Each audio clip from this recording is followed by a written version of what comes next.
Hello, everybody. My name is Eric D. Johnson, also known as BrightShine, right here in the city of Memphis, and the county sheriff is in the state of Tennessee. Today's date is Sunday morning, May the 26th, 2024. The time 11:39 a.m. First, I thank my family, my support for you. Continue to keep myself employed in Memphis. Trying to stay area, continue to further my education, moral college online. Continue to pursue my social research, be administrative, concentrate, monitor, print time to bring going to school. In the very near future, I'm gonna go back to moral college online. Continue to pursue my social research, be administrative, concentrate, the market. Now I'm gonna start my Facebook Live.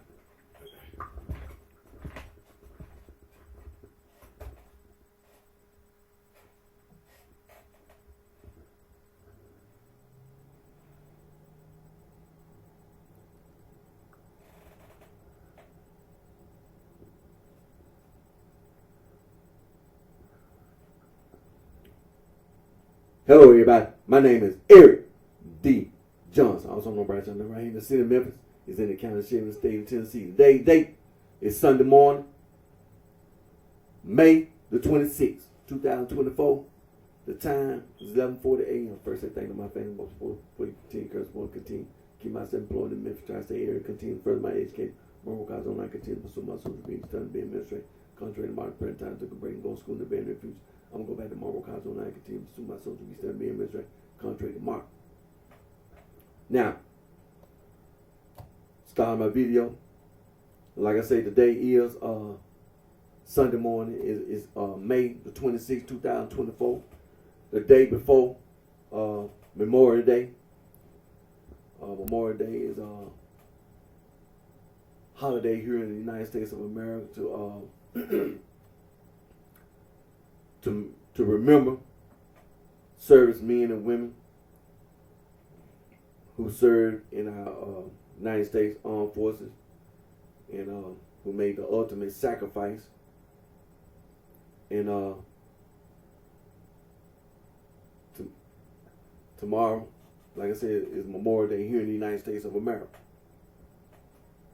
and to remember all the servicemen and women and that have made their ultimate sacrifice for this nation.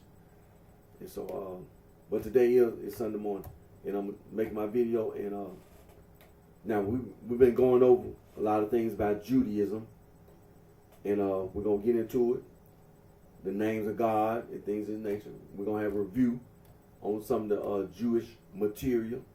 Let me click over here to this Tetragrammaton, just to say a look. Let me scroll down, scroll. We over on Wikipedia. But let me click something right quick. Let me click back over, click. Now, every time you go online, just like when you Google something, you got Merriam-Webster Dictionary, Tetragrammaton, Wikipedia, My Jewish Learning, Tetragrammaton.com. You got YouTube videos, Christianity.com, University of Pennsylvania, Dictionary.com on the Tetragrammaton Jewish Encyclopedia.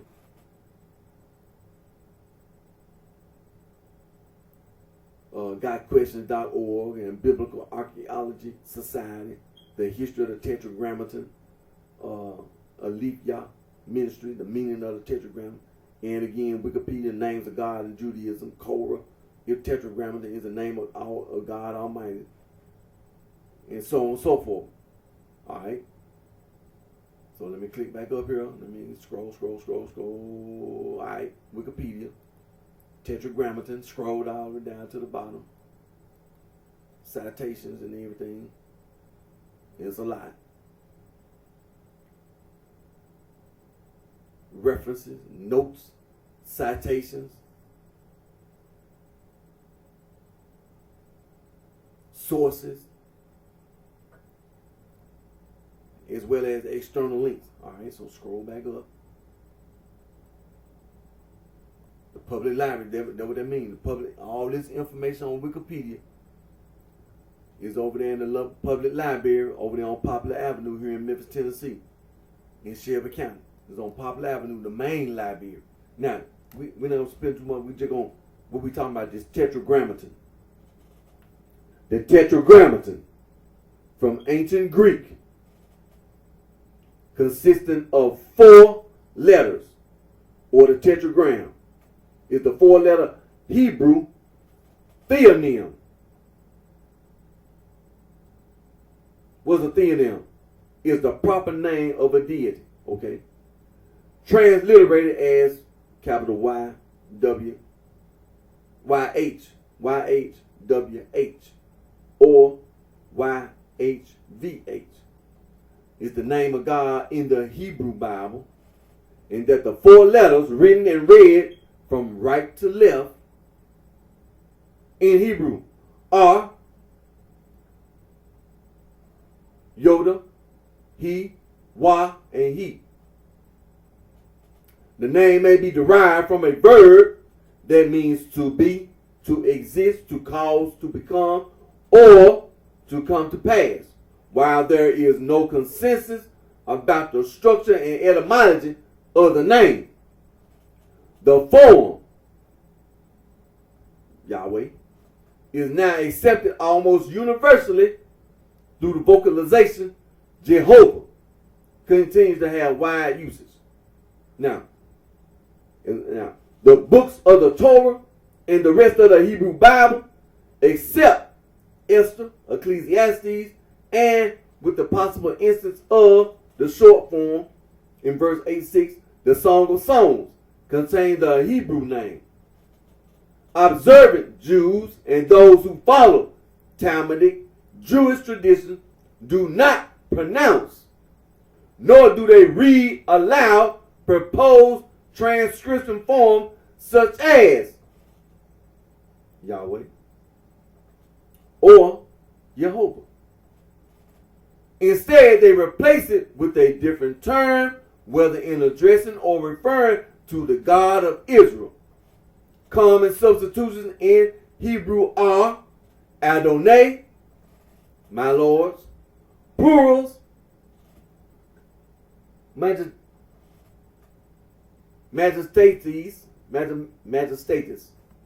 taken as singular, or Elohim, literally gods, but treated as singular when meaning God. In prayer, or Hashim, the name in everyday speech.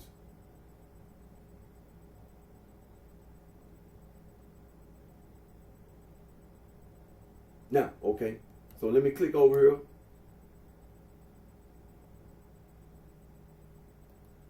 Old Testament names of God. Now, don't forget this. The tetragrammaton, the tetragram. Now, the names of God in the Old Testament: Elohim, Jehovah, Jireh, tetragram. Jehovah, Shammah, El Roy, the Lord who sacrifices.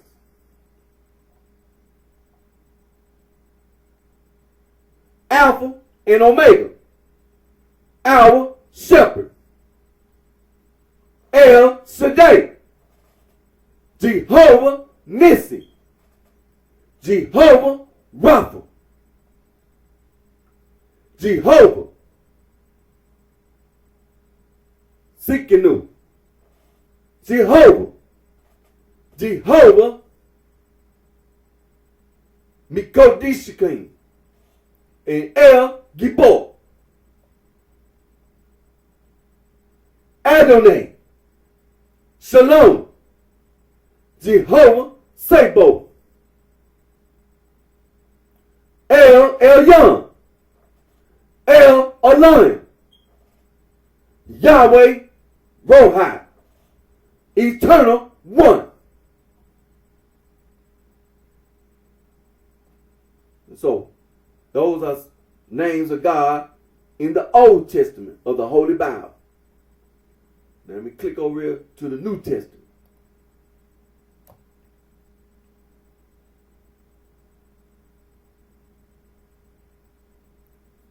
Adonai, Jehovah Shalom, Jehovah Rapha,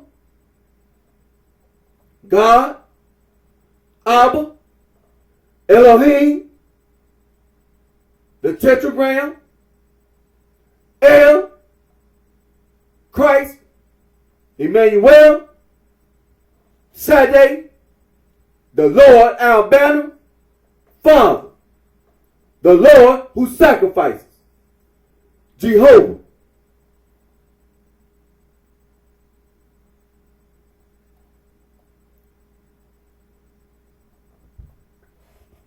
So, continuing to talk about Judaism and the beliefs of Judaism and the God of Judaism and so on and so forth, the names of God. So we're gonna get to it.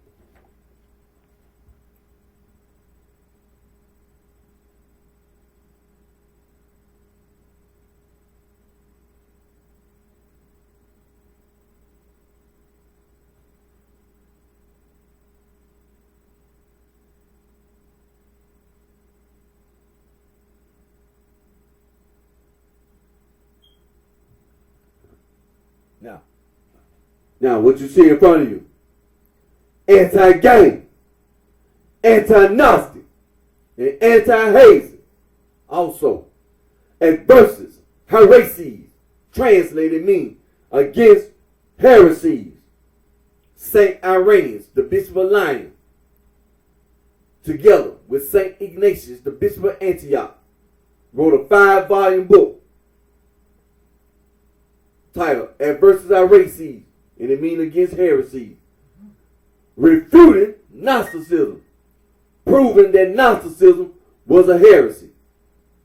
Also, Saint Athanasius, the Bishop of Alexandria, in his 39th festival letter, Easter letter, in the year 367 AD, banned all non-Christian writing. Saint Athanasius, Bishop of Alexandria, together with all the other bishops in the Catholic Church, they went around and collected all that Gnostic theologian writing and destroyed it. Now, a personal person, they have taken that Gnostic theologian writing and they buried it. Some of it has been found, like the what do they call it?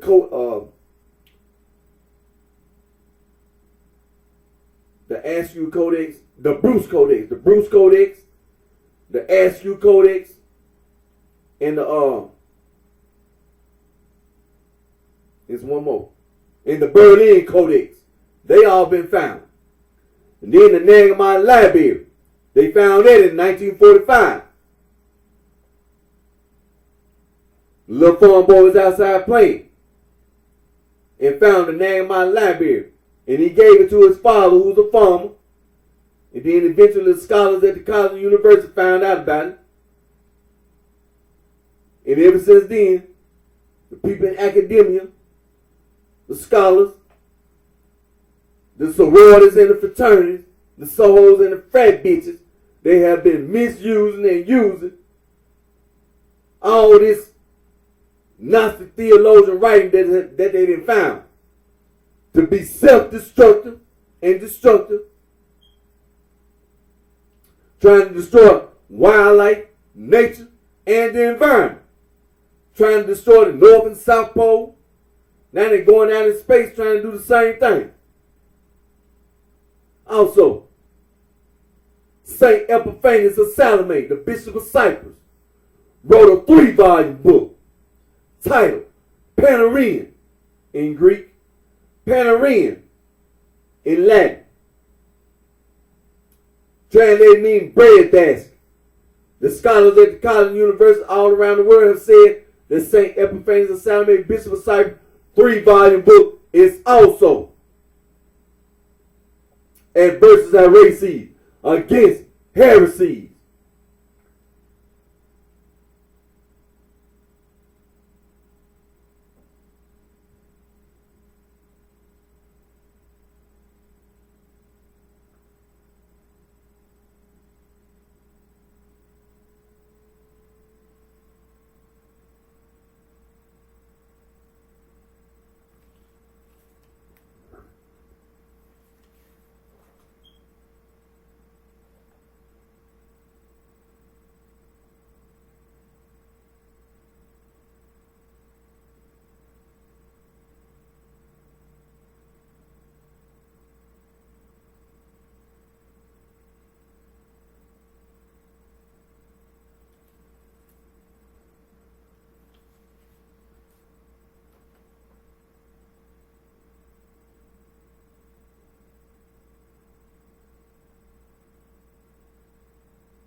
the Almighty, conservative, vice lord, four corner hustle, the Almighty, Black Prince Stone, the Almighty, Mickey Cobblestone, cracking, the Almighty, Black Disciple, popping, the Almighty, Bluefin Black Disciple, the Black Disciple, the Lord, Stone, Disciple, Gangster Disciple Killer, GDK, Glaze, Donut Killer, GDK, 7-Eleven, GK, G Killer, Goofy.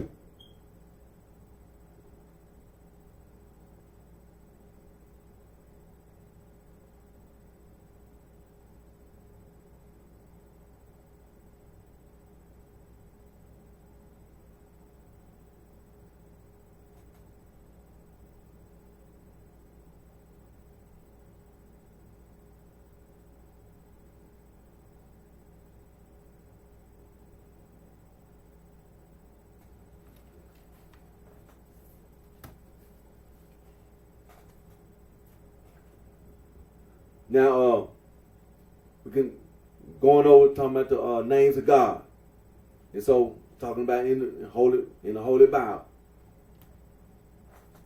the Holy Bible, Old Testament and New Testament, and so you can go to BibleStudyTools.com. Let me click right here. They have all the Bible versions of the Holy Bible, starting with BibleStudyTools.com. Now, BibleStudyTools.com, they have translations, the Bible version translation, and all right, scroll, and then you have the other translations. And let me see here. All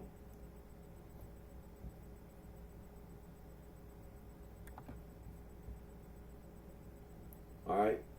The Bible in basic English, and let me see. All right, they got the complete Jewish Bible. And let me just read a little bit about, the complete Jewish Bible is the only English version of the Bible, fully Jewish in style and presentation. That includes both the Tanakh, Old Testament, and the Brit Hadashah, New Covenant, New Testament. Even its title, the Complete Jewish Bible, challenges both Jewish and Christians to see that the whole Bible is Jewish. All right. The Brit Hadashah, as well as the Tanakh. Jews are challenged by the implication that without it, the Tanakh is an incomplete Bible. Now, look, I ain't finna get into that now. Now, Christians are challenged with the fact that they are joined to the Jewish people through faith in the Jewish Messiah, Yeshua, Jesus, so that because Christianity can be rightly understood only from a Jewish perspective, anti-Semitism is condemned absolutely and forever. In short, the complete Jewish Bible restores the Jewish unity of the Bible. And also, for the first time, the information needed for the synagogue readings from the Torah and the prophet is completely integrated with similar use of the Brit Hadashah. You can get more information on this unique Bible version at MessianicJewish.net, and so on and so forth. Now, about the translator David S. Stern, born in Los Angeles in 1935, the great-grandson of two of the city's first 20 Jews. And he earned a PhD in economics at Princeton University and was a professor at UCLA. Mountain climbing. All right.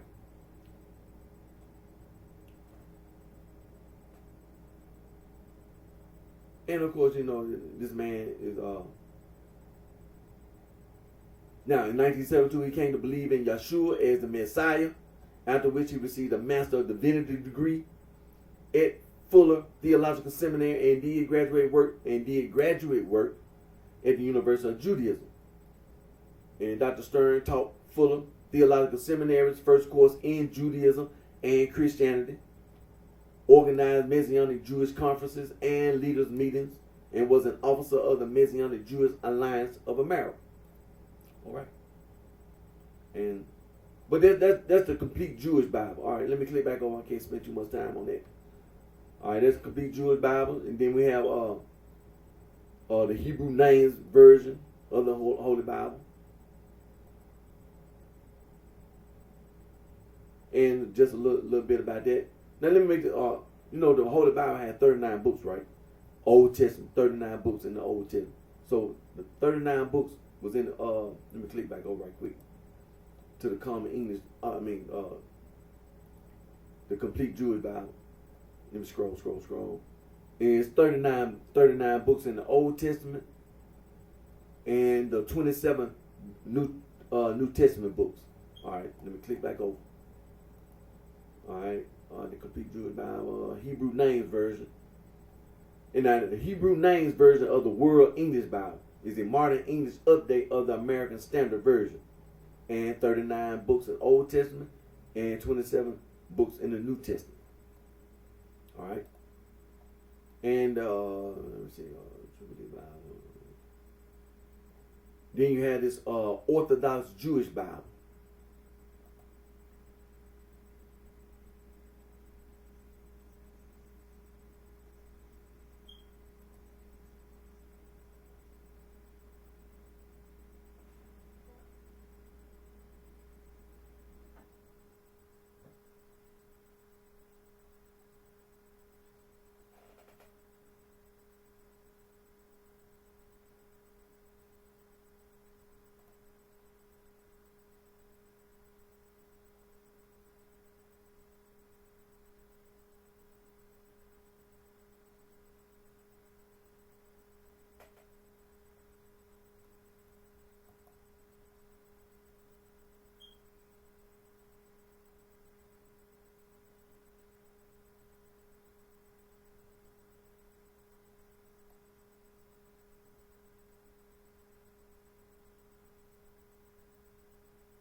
All right.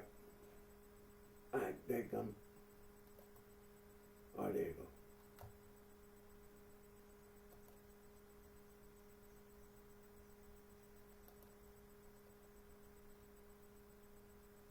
That doggone,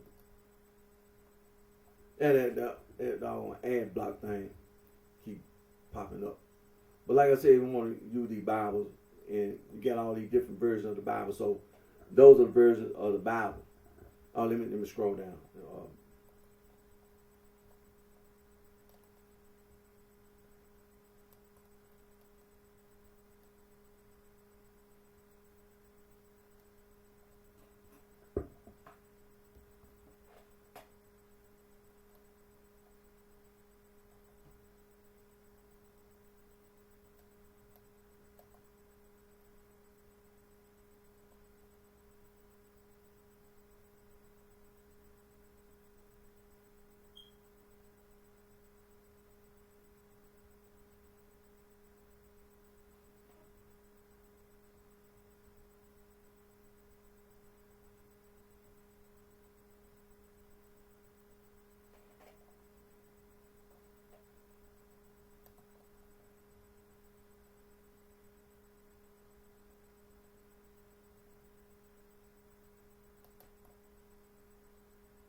Like I said, this Bible study tool now, this doggone ad thing. But like I said, these different versions of the Bible, you want to make sure you have these versions of the Bible. Now, let me go to BibleGateway.com. It's going to be the same thing. Available versions of the Bible. All the way down from A to Z. From A to Z.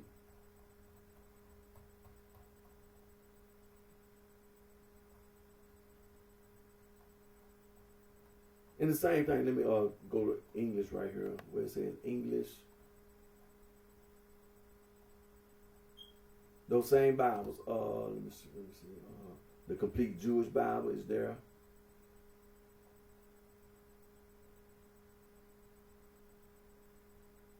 Let me see.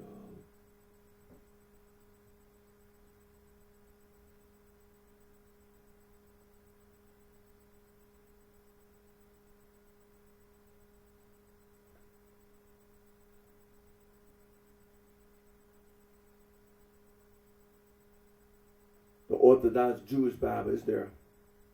Matter of fact, right, Orthodox Jewish Bible.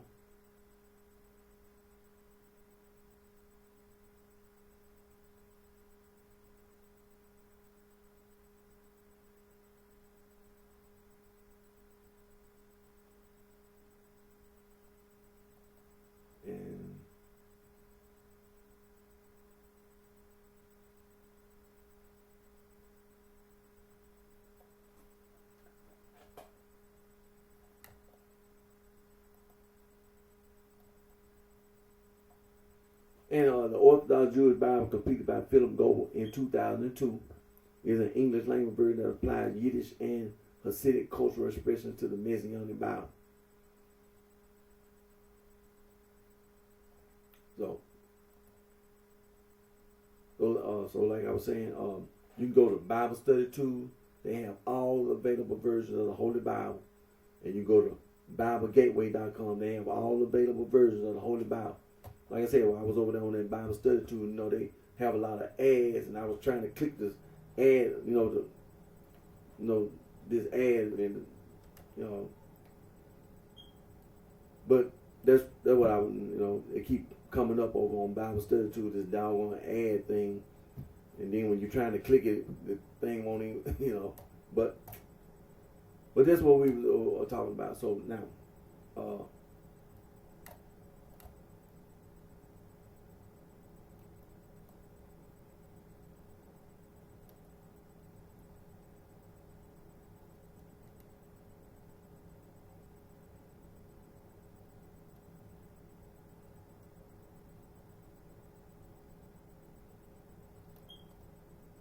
and we talking about that tetragrammaton.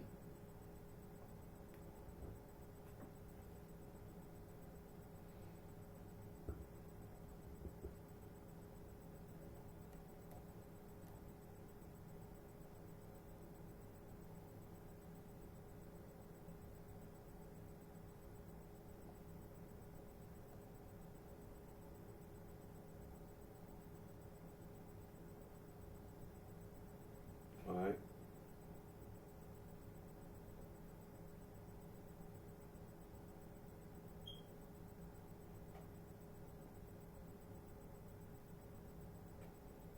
And when they talk about that tetragrammaton, the Jews really don't pronounce that.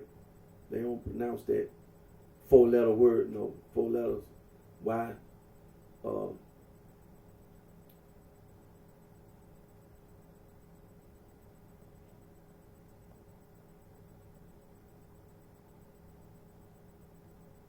YHWH.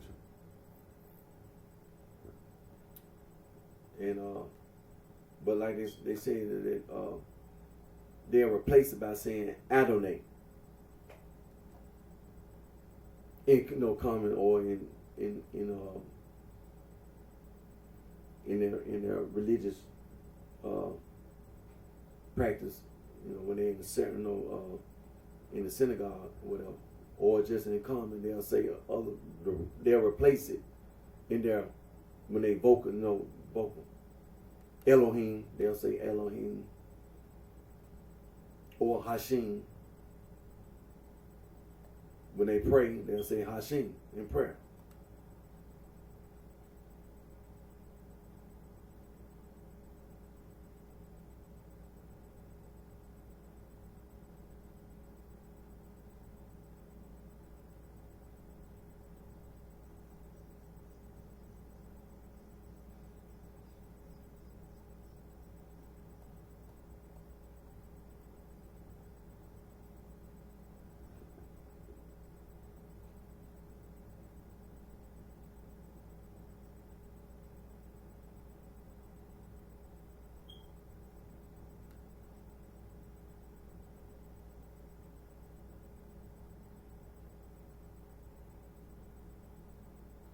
So, with my little notes here. Now we're gonna get into the review, and this is part of the thing.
Now we're going to look this word up. It's a very important word.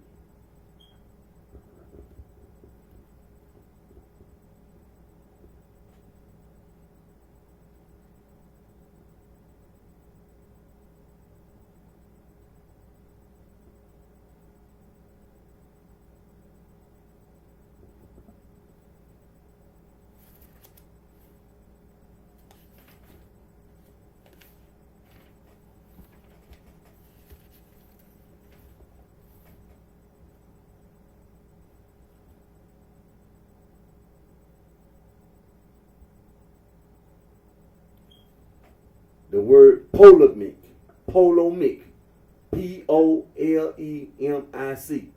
polemic. The art or practice of disputation. Again, polemic, Polemic, polemic. The art or practice of disputation. And that was the Merriam-Webster Dictionary. Merriam-Webster Dictionary.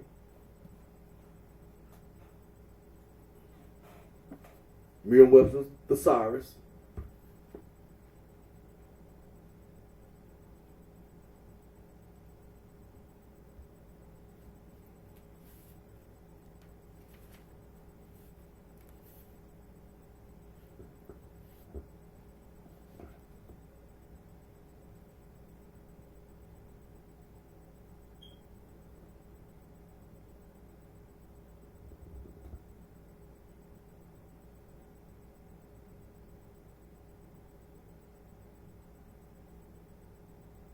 Now, that word is not in the Merriam-Webster Thesaurus.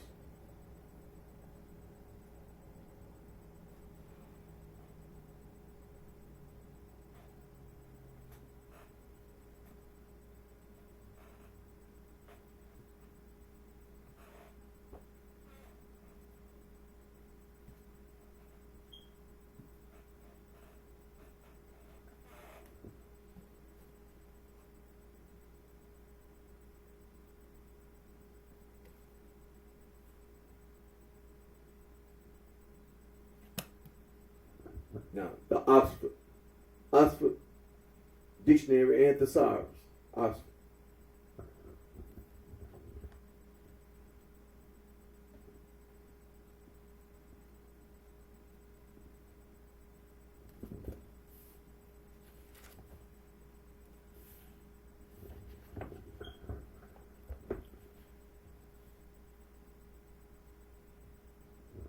Polemic. Polemic.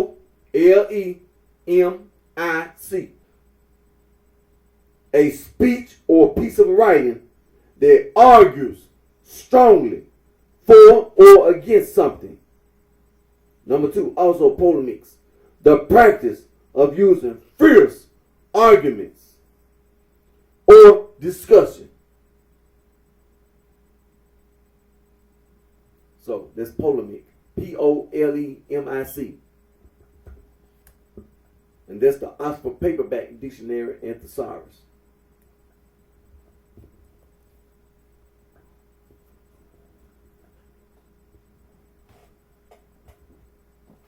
Now, this is the Pocket Oxford American Dictionary and Thesaurus.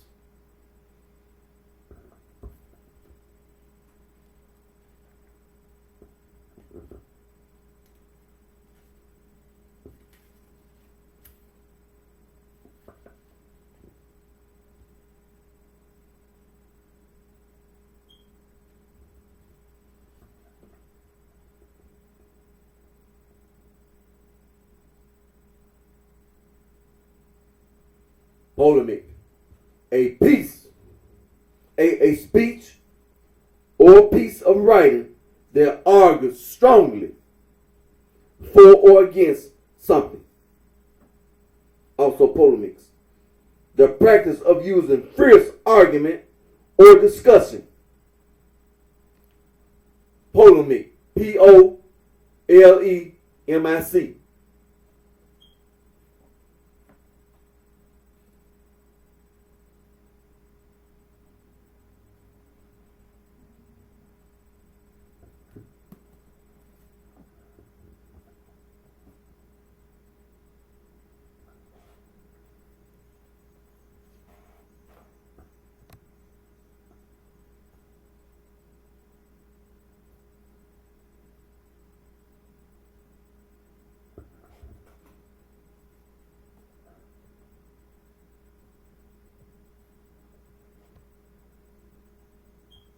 So like I said, we're going to do this review And so these are things that's being done to make sure we comprehend what's the purpose, what's the intent, what's the incentive.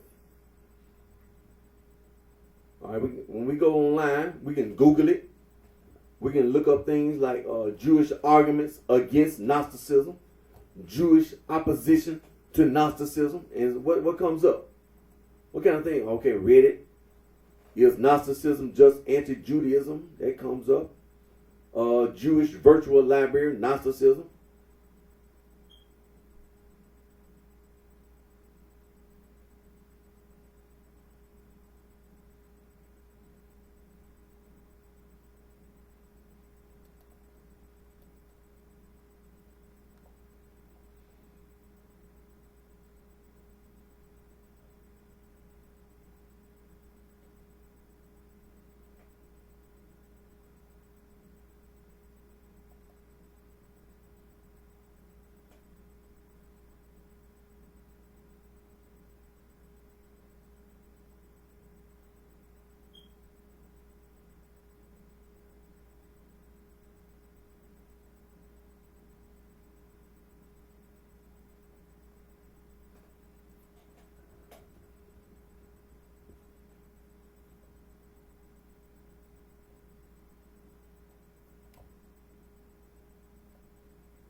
Like I said, we over here on a Jewish virtual library. You can go there and you can find out that Judaism supposedly had a lot of influence.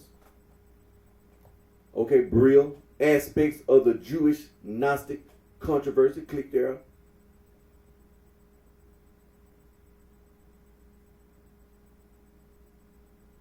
Oh yeah, I got that thing. Yeah, I got that wrote down. This is a book. It's over in the library. I got that one wrote down. Yeah.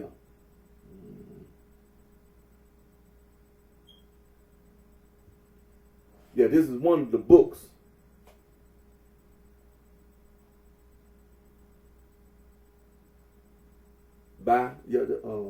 This is another book that he wrote.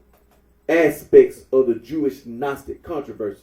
Now, this is a book that's over in the public library on Poplar Avenue here in the city of Memphis, Shelby County, state of Tennessee.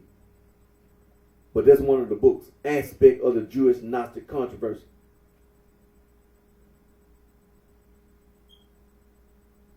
Okay, let me read this little paragraph here. Very short, but it gets straight to the point. The scholarly discussion of the relation between Judaism and Gnosticism has taken various directions. The chief problems discussed by scholars are A. The amount, form, and nature of the contribution of Judaism to the formation of Gnosticism. B. The extent and nature of the Jewish polemic against Gnosticism. C. The assumed influence of Gnosticism on Judaism. And D. The possible existence of a Jewish heterodox gnosis that paved the way for Christian and heretical Gnosticism.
So like I said, this is a book by, and the author of this book is Ithamar Grunwald. And it's the rediscovery of Gnosticism, 2 volumes. You can pay $40 for that.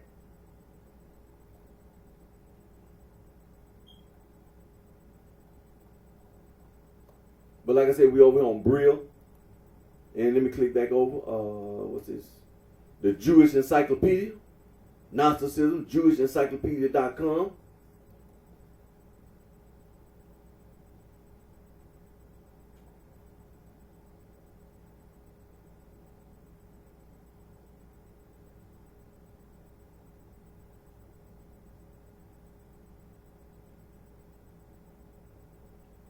Now, let me read just a small thing here. And then who wrote this? This is by Joseph Jacobs and Ludwig Bloch. Let me read a little part here.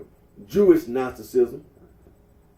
Jewish Gnosticism unquestionably antedates Christianity, for biblical exegesis had already reached an age of 500 years by the 1st century. So, come here. Judaism had been in close contact with Babylonian Persian ideas for at least that length of time, and for nearly as long a period with Hellenistic ideas. Magic also, which, as will be shown further on, was a not unimportant part of the doctrines and manifestations of Gnosticism, largely occupied Jewish thinkers. There is, in general, no circle of ideas to which elements of Gnosticism have been traced and with which the Jews were not acquainted. It is a noteworthy fact that heads of Gnostic schools and founders of Gnostic systems are designated as Jews by the Church Fathers. Some derive all heresies, including those of Gnosticism, from Judaism. Hegesippus and Eusebius. It is most furthermore be noted that Hebrew words and names of God provide the skeleton for several Gnostic systems. Christians or Jews converted from paganism would have used as the foundation of their system terms borrowed from the Greek or Syrian translation of the Bible. This fact proves at least that the principal elements of Gnosticism were derived from Jewish speculation, while it does not preclude the possibility of new wine having been poured into old bottles.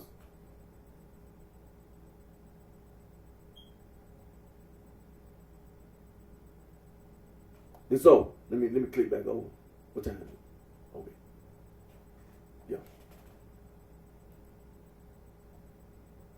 Then Wikipedia, then you got a book. I wrote that book down.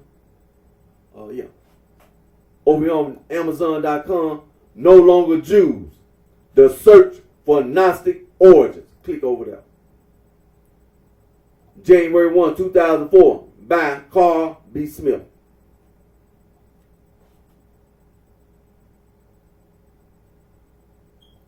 And just a little thing here, just a little note here, just a little paragraph here. Where, when, and how did Gnosticism arise?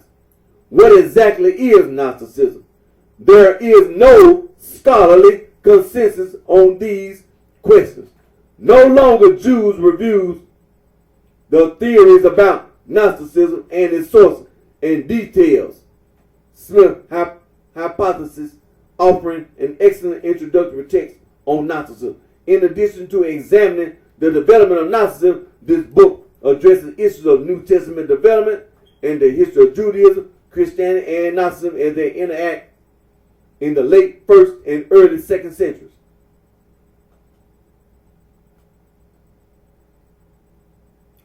In the book, you can buy this book used $25 and 58 cents, and so on and so forth. But that's a good book you can purchase or whatever. And all right, let me scroll here. The J Store, Jewish Gnosticism.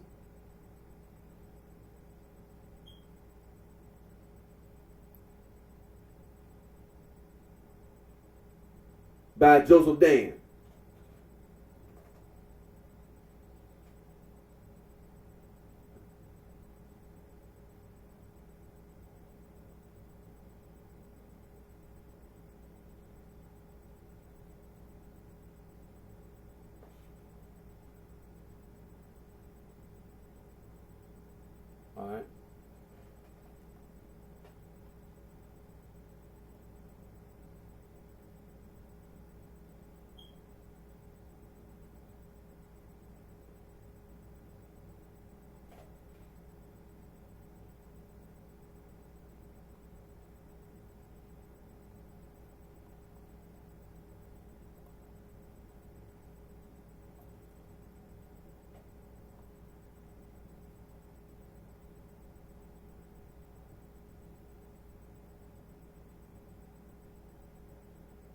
Okay, so I'm looking at this is just a preview because this is on JSTOR and they're not gonna give you the whole book, but it's just a preview.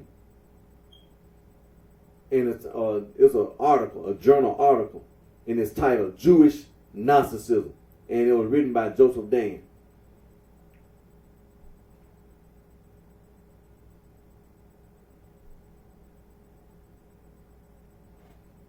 All right, let me see here.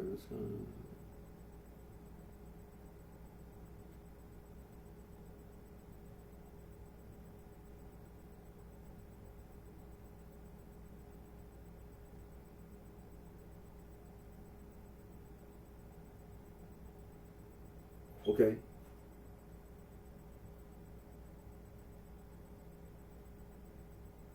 And it's a good thing to because there was a lot of rabbis who were totally in disagreement with this so-called Gnostic mess. But let me just read a little bit here and then we'll move on.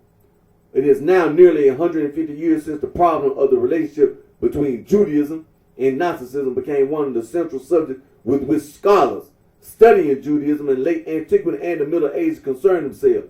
Several books and scores of articles have been dedicated to this problem, and its echoes are reverberating in hundreds of others. The scholarly study of the history of Jewish mysticism has been continuously and intensely connected with the notion that there is a relationship between it and Gnosticism. Rabbi Nachman Quatmal, in his philosophical historiographical essay,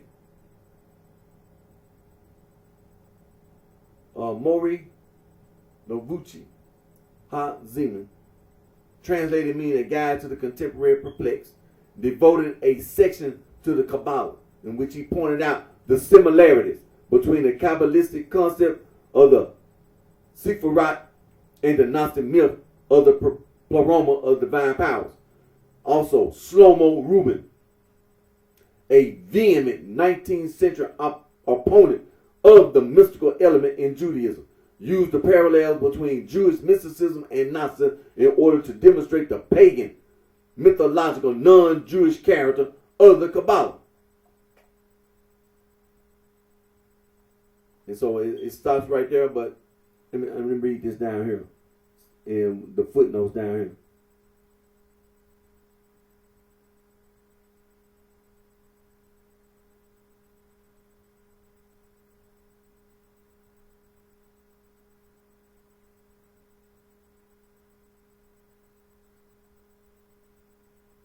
Okay.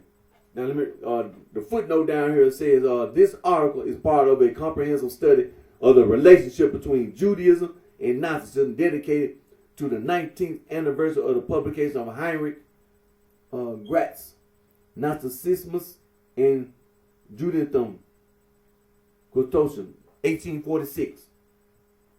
Another part, which will be published elsewhere, is dedicated to the analysis of particular ideas, motives, and quotations in Hebrew sources, which have been presented as an example for a possible connection between Jewish tradition and Gnostic doctrines. Then that was the first footnote. The second footnote is C. Mori Nevuchi Haziman. Excuse my pronunciation. S. Rabidovic edition. Walton M.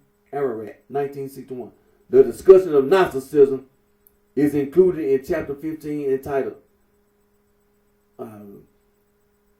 The Way of the Outsider. The term outsider used in the Kabbalah to denote the forces of evil, demons and the like. The first edition of this work describes this chapter as dealing with the old system of the Sephirat. And footnote number 3. Many of his writings were published in German. All right. So, and the Jewish Studies Score, that was in 1995. But we over here on, the JSTOR. So let me click over. All right. So that was Jewish Gnosticism, 1995 by J. Dan. Gnosticism, Jewish, okay. The Messianic Torah Observer, all right. Theophilus Institute, Gnostic Judaism, Christian All right, and then the real aspects of the Jewish Gnostic controversy. All right, what's it? Deshara.com. They click over there. Jewish origins of Gnosticism. I got that wrote down. All right. What's this? 1990 Gnosticism, Judaism, and Egyptian Christianity. I think I was reading this earlier. Freelanders' arguments. Oh, okay. This is about. There's a lot of information here. I didn't really just pick out any, make no point with Freelander. Oh yeah. Oh, okay. This. Let me see. What was I? I was Freelanders' arguments. Okay. Let me see here. Yeah. Now we over here on this. This is a good place where you can just click to. Where we at? We on Deshara. Deshara.com. And this is what? Persenberger 1990.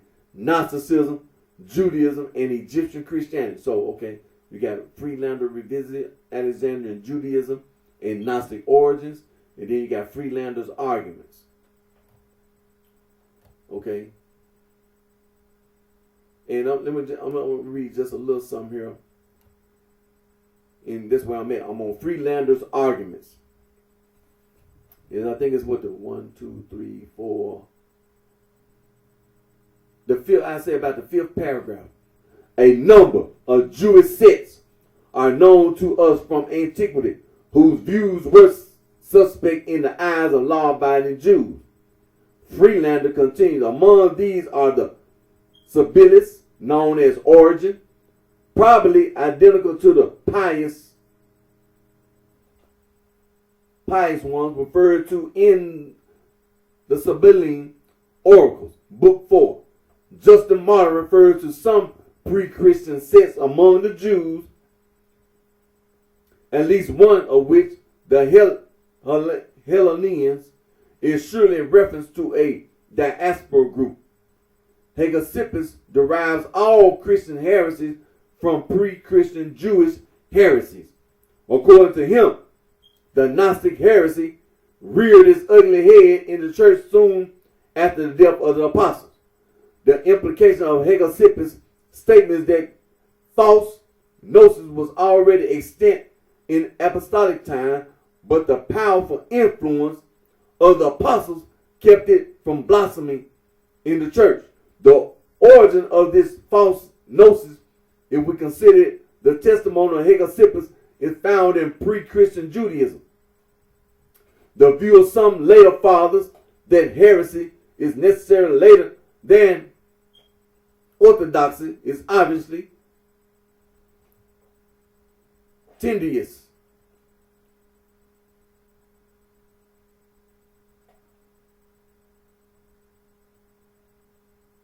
And I'm going to read one more.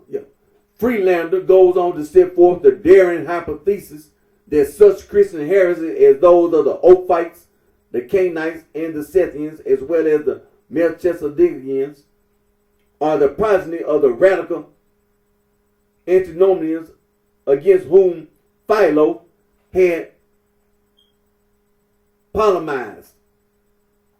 According to the oldest patristic accounts, the Ophites, who, according to some accounts, are closely associated with the Scythians, were antinomian and venerated the serpent as the revealer of gnosis and as an incarnation of the divine wisdom.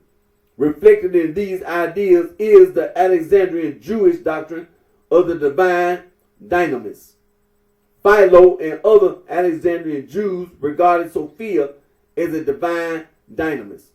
The Ophites simply took up this doctrine and interpreted it in a heretical fashion.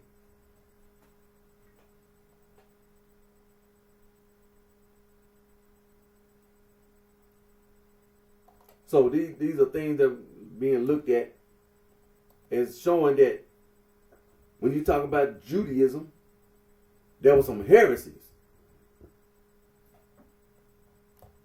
And that's where a lot of this so-called Gnostic mess came from.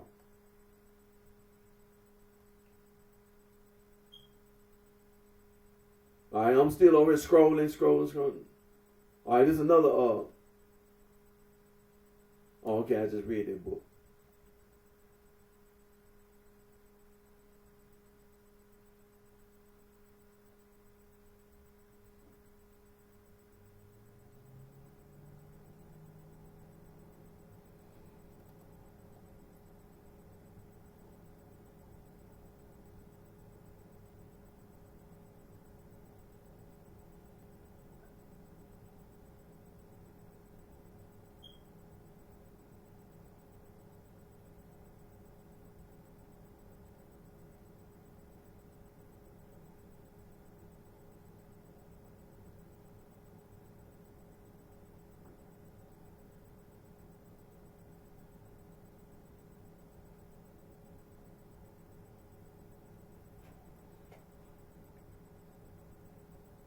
Okay.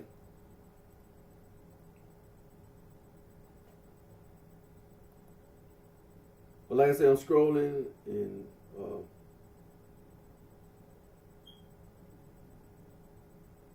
so, like I said, there was Jewish arguments against Gnosticism. When you Google something, let me click over here because Jewish opposition to Gnosticism, and a lot of things come up.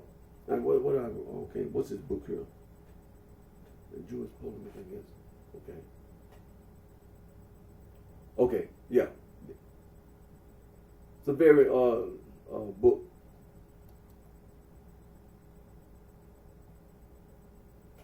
And the title of this book, and it was written by Loophole Warlock.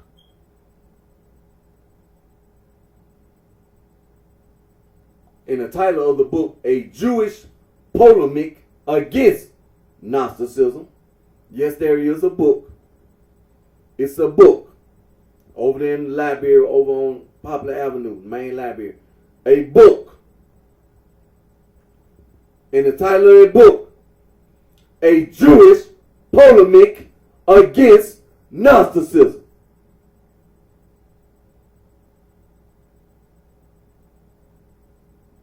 When was this book written? 1940.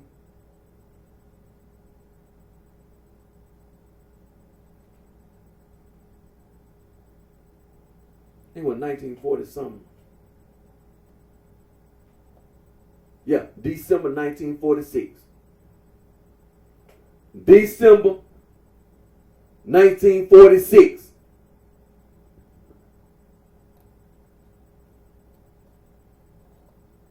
There's another one with yeah. That's one book. So let me click back over here. It's another one.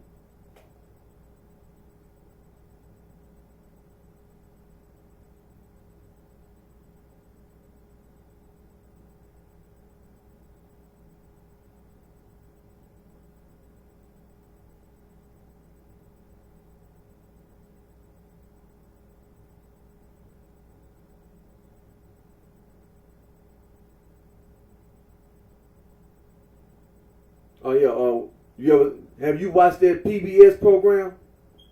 It was on PBS. Let me click right over. I'm gonna tell you when it was. And the title of it is Gnostics and Other Heretics from Jesus to Christ. It's on PBS. Most likely you can probably still pick it up on YouTube or something.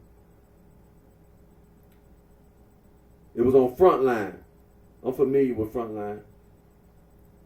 I'm familiar with it. It usually comes on PBS.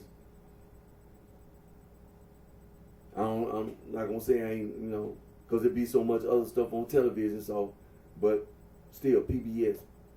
I'm familiar with Frontline.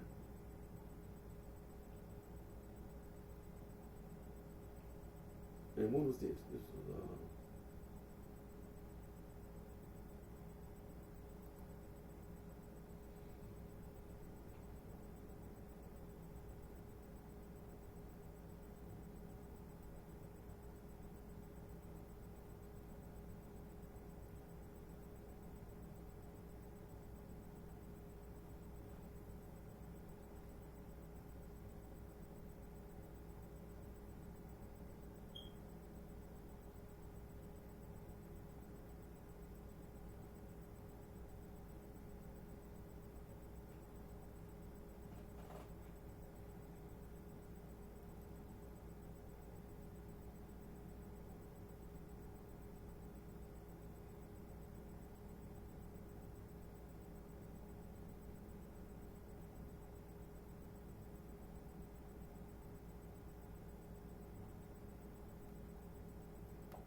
Yeah, like I said, it was on it was.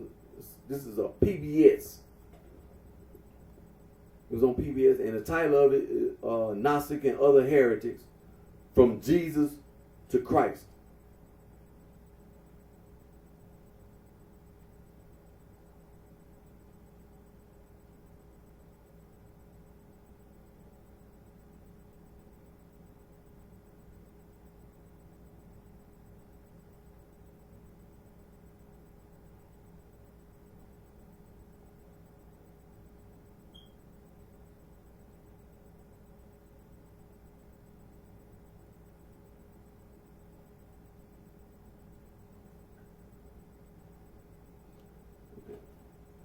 That was in 1998.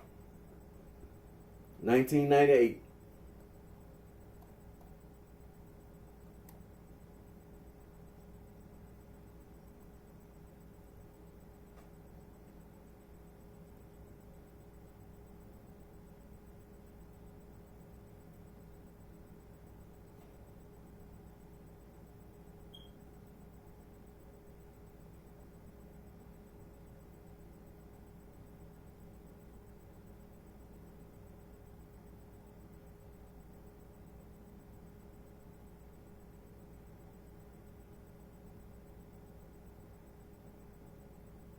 All right, let me see here.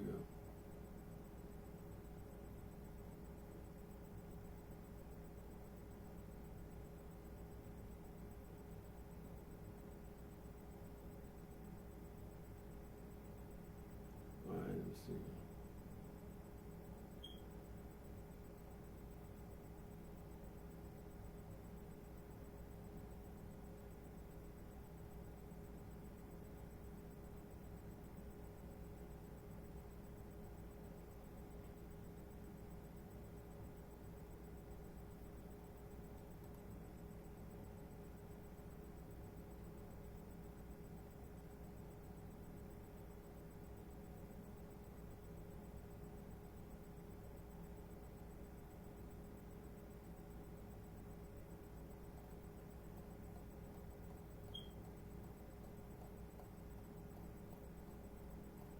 So let me see.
Let me see.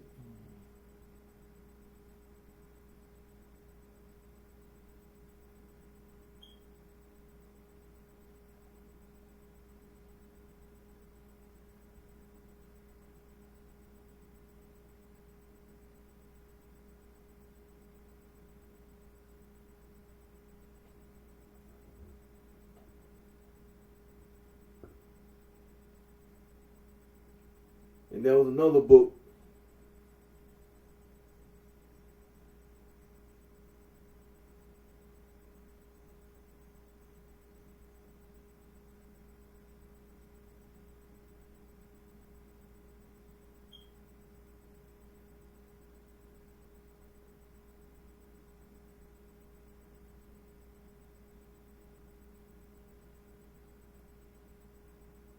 And the title of that one was The Problem of the Anti-Gnostic Polemic in Rabbinic Literature.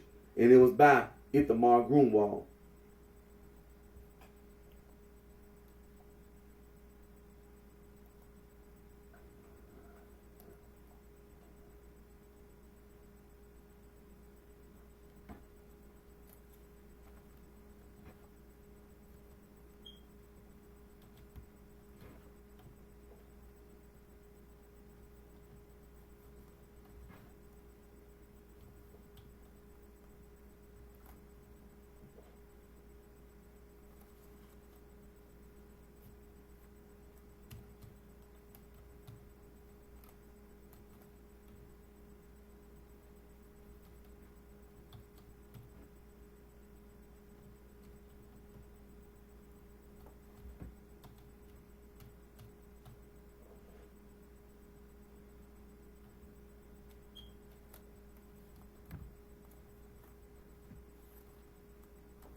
And like I said, there is another book.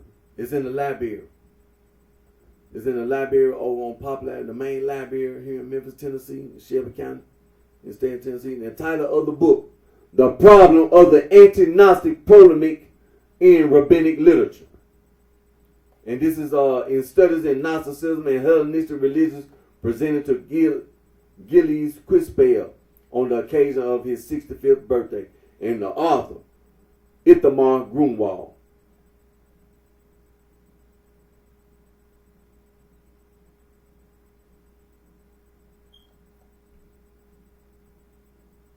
You don't know who Quispel is? Well, you need to click over there to Gnosticism and you will see all those scholars that are investigating Gnosticism.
So, and like I said, this is one book.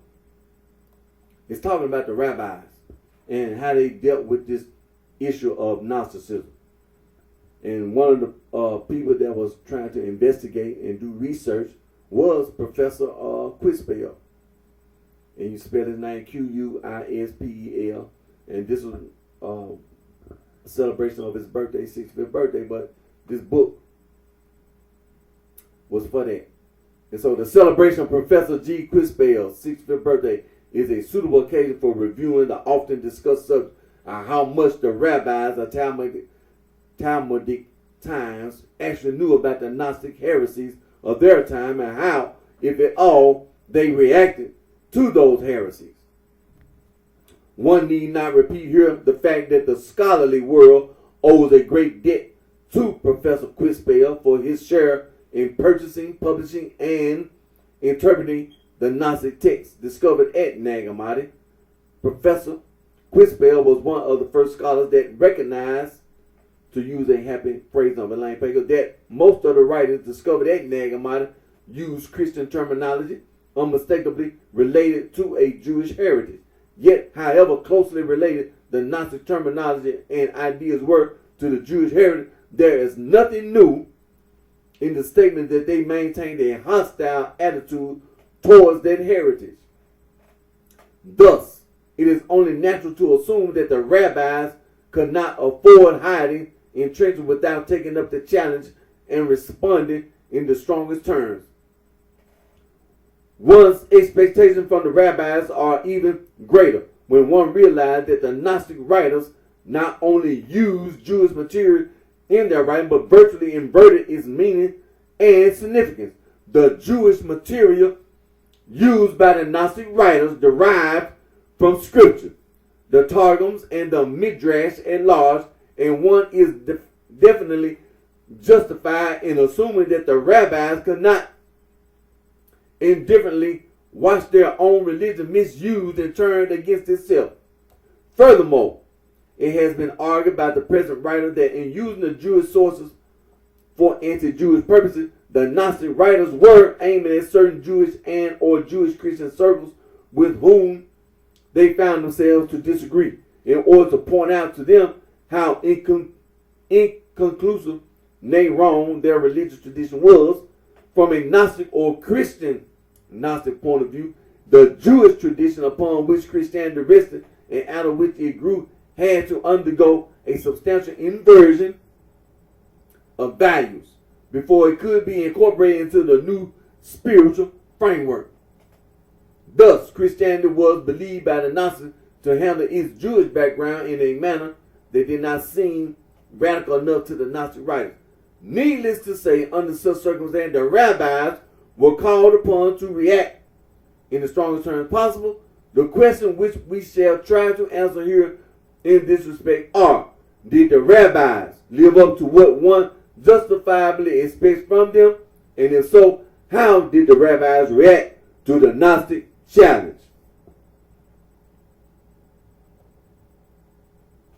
Now, let me read something very, very important in the same article. Indeed, these questions are most fascinating ones, and they have been dealt with frequently in modern scholarship. However, as we shall see, telling as the answer to those questions may be about the nature of the Judaism and possibly also of the Gnosticism of that period. They are not as easy and clear-cut as scholars sometimes assume. Admittedly, there is a relative great number of utterances in rabbinic writings which seem to be reports of arguments which the rabbis had with heretics. Heretics are frequently referred to in rabbinic writings as manim. Pay attention. But who are those manim, and how can they be identified?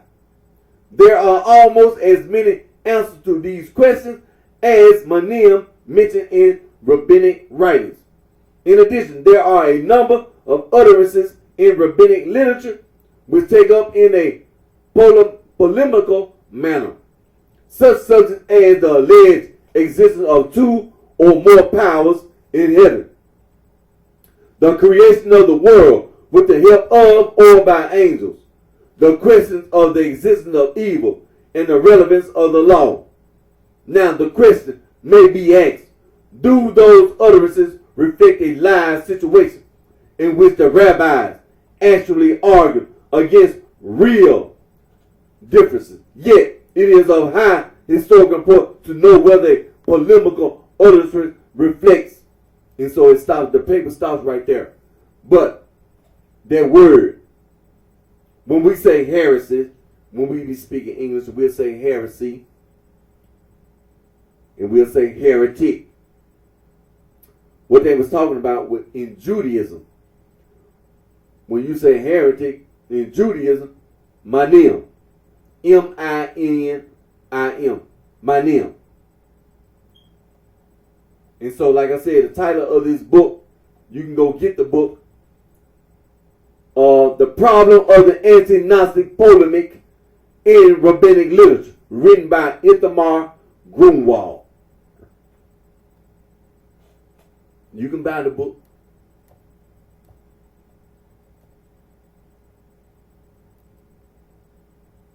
And I wrote that one down. Let me click over here to Gnosticism. So when we do our review,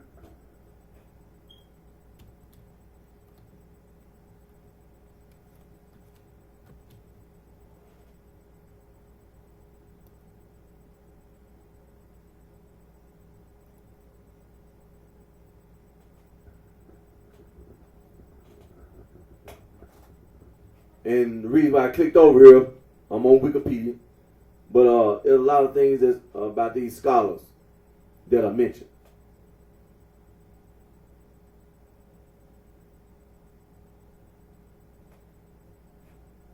A lot of scholars.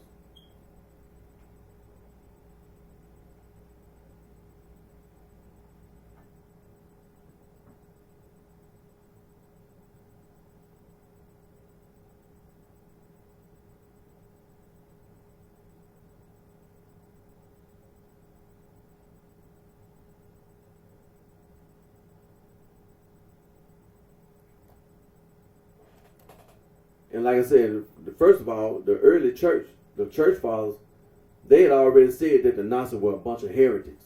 They had already made that perfectly clear. There's a bunch of heretics. You know what I'm saying? So that right there, that's a start. They already told a bunch of heretics.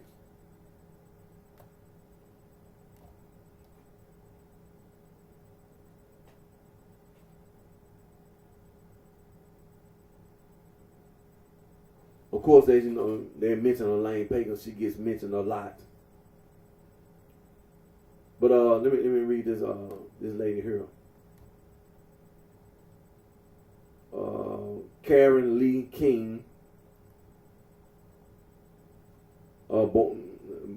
raised in Sheridan, Montana, is a historian of religion working in the field of early Christianity, who is currently the Hollis Professor of Divinity at Harvard University, in the oldest endowed chair in the United States since 1721. She was the first woman to be appointed to the position. Miss Karen L. King attended Voss Gymnasium in Voss, Norway, through the International Christian Youth Exchange Program 1971-72. She graduated with a B.A. summa cum laude from the University of Montana in 1976 and completed her Ph.D. at Brown University in 1984. In 1982-83, she studied in Berlin with a fellowship from the Deutsche Academics working officially at the Free University in West Berlin while meeting regularly with Harris Martin Schenck, professor at the Humboldt University in East Berlin. And from 1984 to 1987, she taught in the Department of Religious Studies at Occidental College, Los Angeles. In 1997, she was appointed professor of New Testament and History of Ancient Christianity at the Harvard Divinity School. Work. King's research focuses on previously unknown Christian texts discovered in Egypt in the modern period, especially those of the Nag Hammadi Library found in Nag Hammadi in 1945. This research has uncovered historically marginalized or lost perspectives in Christian thought that reveal some of the extent, diversity, and dynamics of early belief and practice from the first centuries of Christianity. She has in particular explored the roles of women, images of the feminine divine principle, Jesus' sexuality and gender, diversity of attitudes toward persecution and violence, and notions of what it means to be human, among other topics.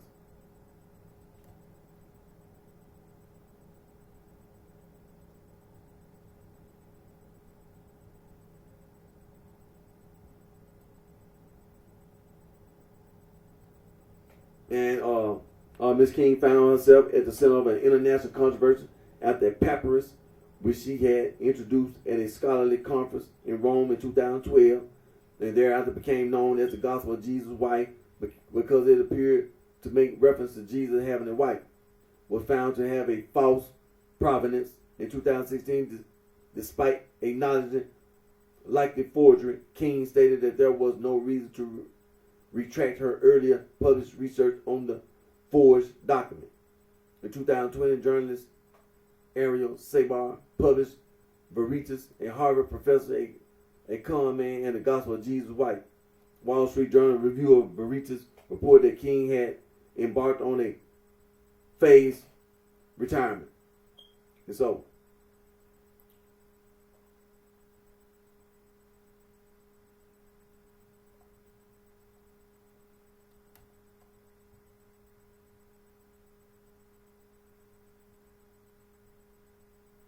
and she also worked with Miss Pagan, according to this book she wrote. It said King also co-authored Reading Judas, the Gospel of Judas and the Shape of Christianity with Elaine Pagan. And that was in 2007. You can go buy that book. She's the editor of the Images of the Feminine in Gnosticism, 1988. And Women and Goddess Traditions in Antiquity and Today, 2000. And co-editor for the Children Perfect Instruction Studies in honor of Hans Martin Schenck on the occasion of the Berliner, it's in German, my pronunciation, and so on. But that was just one scholar. I wanted to click over there. She's a woman. Then David G. Robinson, and so on and so forth.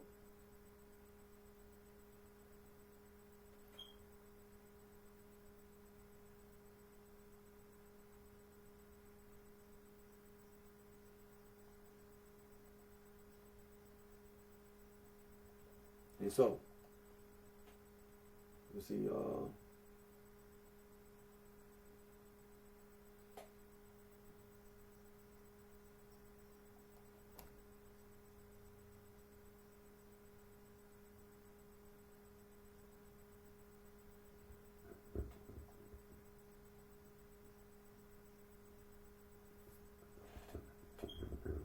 who is this? It's James M. Robinson. Let me click over there.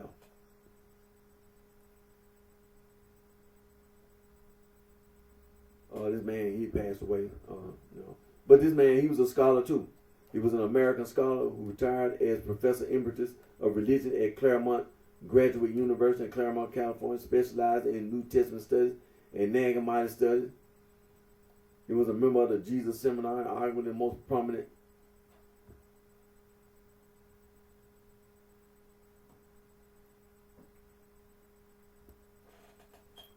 and Nag Hammadi Library scholar of the 20th century. He also was a major contributor to the International Q Project and as an editor for most of their publications. Particularly, he laid the groundwork for John S. Kloppenborg's foundational work into the compositional history of Q by arguing to his genre as an ancient wisdom collection. He also was the permanent secretary of UNESCO's International Committee for the Nag Hammadi Codices. He is known for his work on the Medinet Mahdi Library, a collection of Coptic Manichaean manuscripts.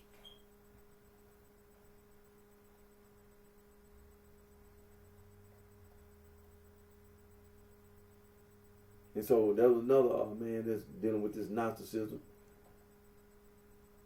a known scholar.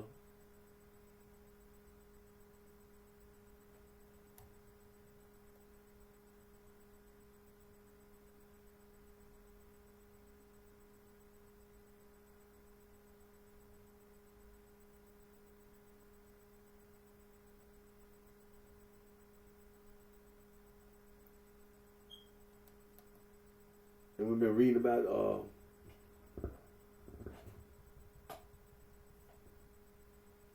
this lady been referred to in this Gnosticism, Miss Ethel S. Dreyer, and she was involved in it, or was a British cultural anthropologist, Orientalist, and novelist who studied the Middle East and its culture. She was and is still considered one of the primary specialists on the Mandaeans and was the dedicated collector of Mandaean manuscripts. All right, let me scroll here.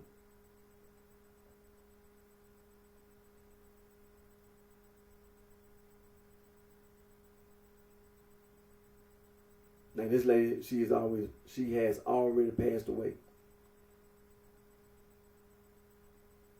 But this lady, she worked on a lot of things.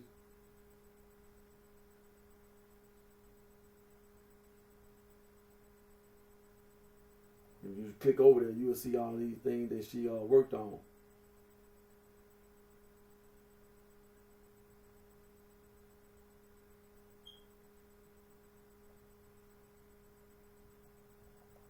She was one of the scholars doing research on this Gnostic stuff.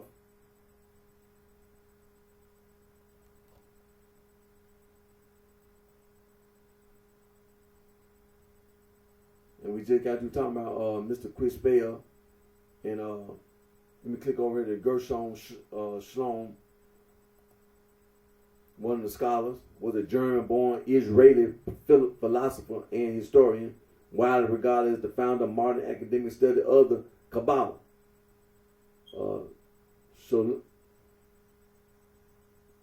Pronounce his man's name. Scholem was appointed the first professor of Jewish mysticism at Hebrew University of Jerusalem.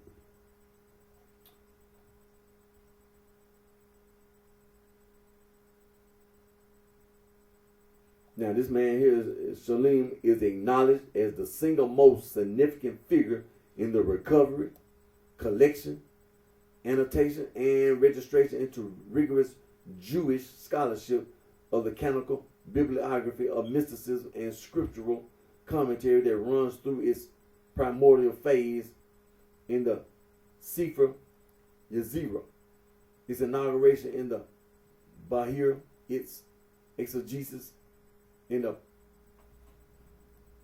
Pardes and the Zohar to its cosmogonic apocalyptic climax in Isaac Luna's In Sof, that is known collectively as Kabbalah.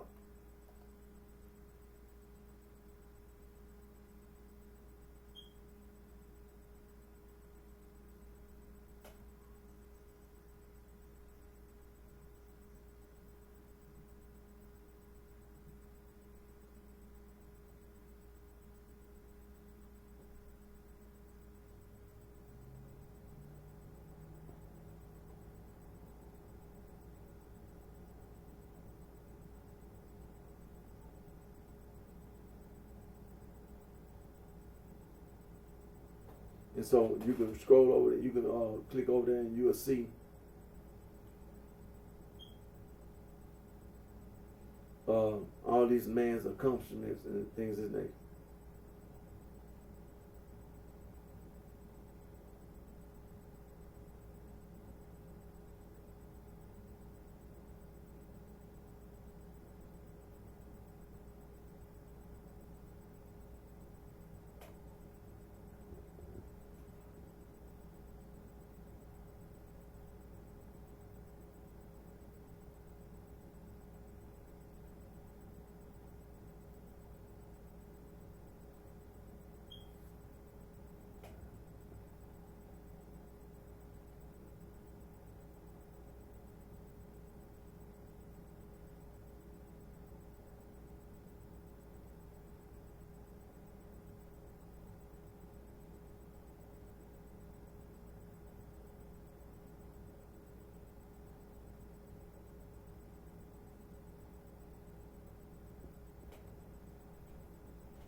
And so, like I said, these are some of the scholars. And some of the things, see, a lot of these scholars, they publish books and things. So what I'm doing, when we talk about Gnosticism, and you make it sound like nobody's studying, so this is what we're doing in order for us to do our review. And we're talking about all this stuff about Gnosticism.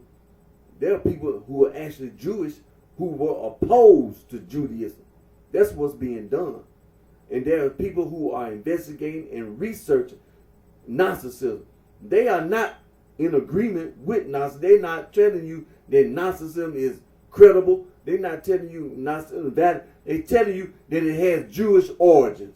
That's what they're telling you. And being that it comes from Judaism, then you need to be doing the same thing. You need to be investigating. You need to be doing research. So in order for you to do investigation, do research, you're going to have books. And what books you going to look for? These are the people who've already been investigating and doing research. You're going to have to refer to their information for you to do your investigation and your research. For example, Gershom Scholem. This man has already passed away, but this man has done a lot of work in reference to Gnosticism. And another man, we just got to talking about this man, Gilles Quispel, and he has passed away as well. Let me click over there. This man was a Dutch theologian and historian of Christianity and Gnosticism. He was professor of early Christian history at Utrecht University. Born in Rotterdam after finishing secondary school in Dordrecht, Quispel studied classical philology from 1934 to 1941 at the Leiden University. At Leiden, he also began to study theology, which he continued at the University of Groningen. Quispel completed his doctoral work in 1943 at Utrecht University with a dissertation examining the sources utilized in Tertullian's Adversus Merconium. He devoted study to several Gnostic systems, particularly Valentinianism. In 1948-1949, he spent a year in Rome as a Bollingian Fellow and was appointed professor of the history of the early church at Utrecht University in 1951. Quispel served as a visiting professor at Harvard University in 1964 to 1965 and at the Catholic University Leuven 1968. He was engaged in first editing Nag Hammadi Codex, the Jung Codex, and devoted attention to the Nag Hammadi Library, and particularly to the Gospel of Thomas.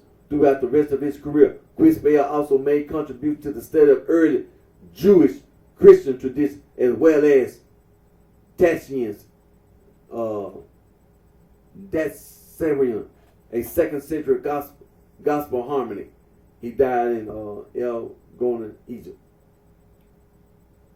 There are many things this man has worked on, and there's a lot of information, but as you can see, this man was a scholar. He was one of the scholars who was investigating Christianity, Judaism, and Gnosticism. So when you do your investigation, you do your research, this is where a lot of your information is going to be coming from.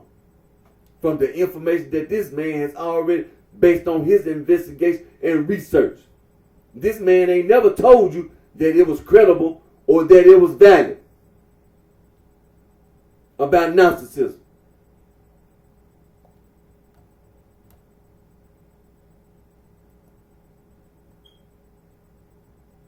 So let me click. I click back over to Gnosticism. All right, that was Quispel. All right.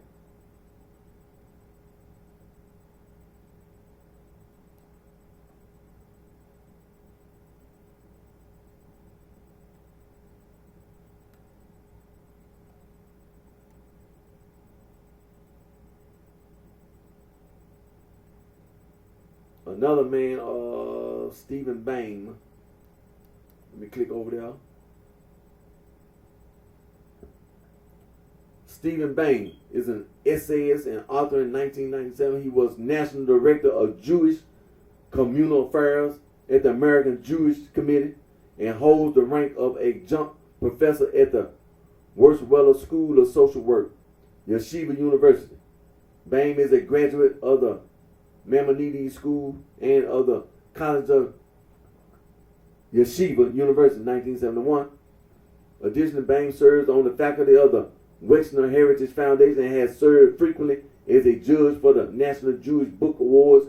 The Jewish American newspaper, The Ford, has included him 3 times on its annual list of top 50 Jewish leaders who make a difference.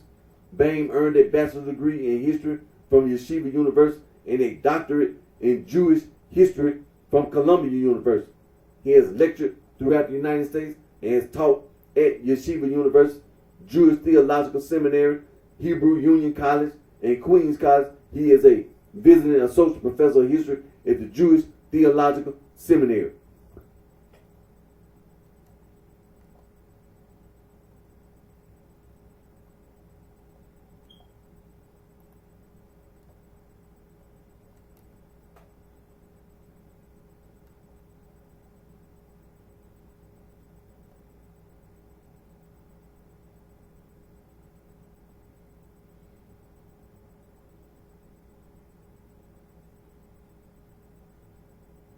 And so, like I said, a lot of people in academia, they study Gnosticism. And they're not giving you no, oh yeah, man, Gnosticism. No, they're not giving you the thumbs up. Like, yeah, man, that's the right thing to do. No, they ain't telling you that. No, ain't nobody in academia is telling you that Gnosticism is credible. They're not telling you Gnosticism. They tell you that it came out of Judaism. That's where Gnosticism came from. Most likely the predominant scholarly agreement around the world that based on available information, Gnosticism has its roots in Judaism. And, of course, Christianity, but in Judaism.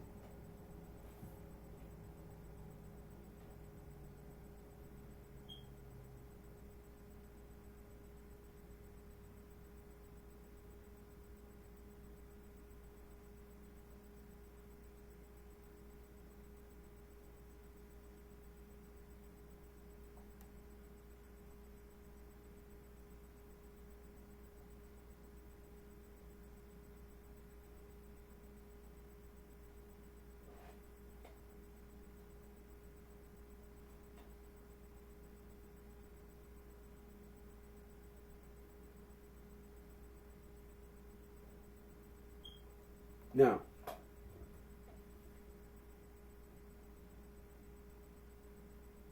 then it also says here that Hugo Bianchi, who organized the Congress of Messina in 1966 on the origins of Nazism, also argued for Orphic and Platonic origins.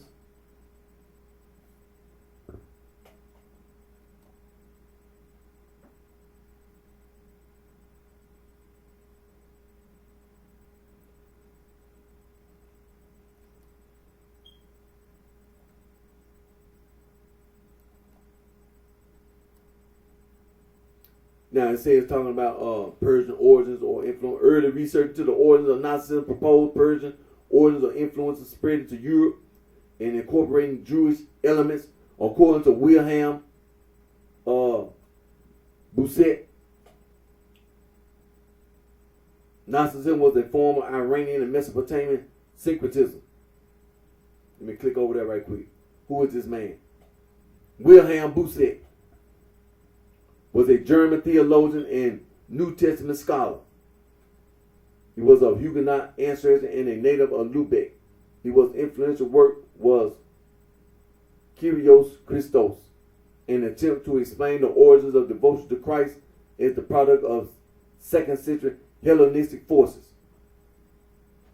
And is still the most widely influential academic work on early Christology, even if its conclusions are not supported by modern scholarship.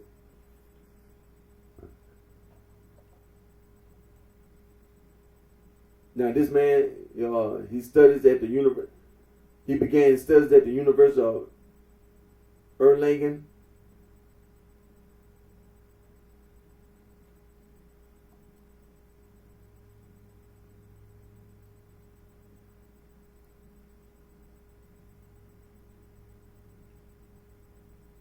He studied at Leipzig, where he studied Adolf von Hammer, and afterwards continued his education at the University of Göttingen. Became professor of New Testament exegesis at Göttingen. Relocating to the University of Gießen, 1916. Bousset was a prominent figure in the history of religions school, a group that includes scholars such as Richard August Reitzenstein and Albert Eichborn and Hermann Gunkel. His better known work involved comparative studies between the early Christian church and other religious beliefs, particularly Hellenistic Judaism.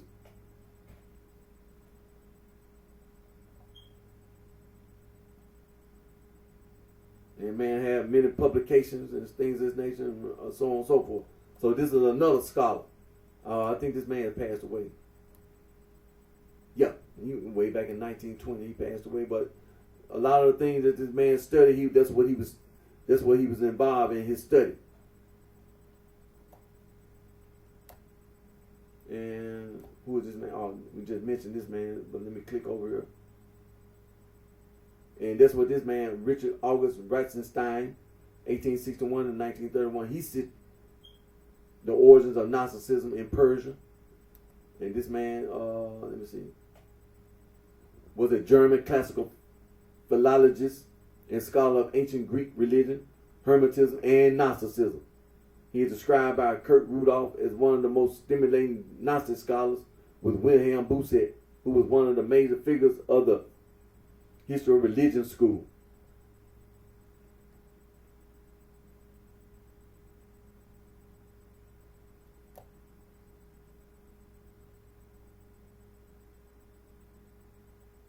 And so that was another scholar dealing with this Gnostic stuff.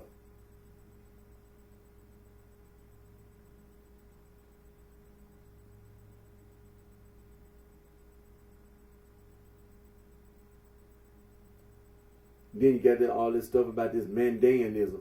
You got a lot of scholars that deal with that, such as Kurt Rudolph, Mark Lusberg, and Rudolph McCook, Ethel S. Dreyer, and James F. McGrath, Charles G. Haber, and Joram Jacobson Buckley, Senasi Gundis, argue for Palestinian origin.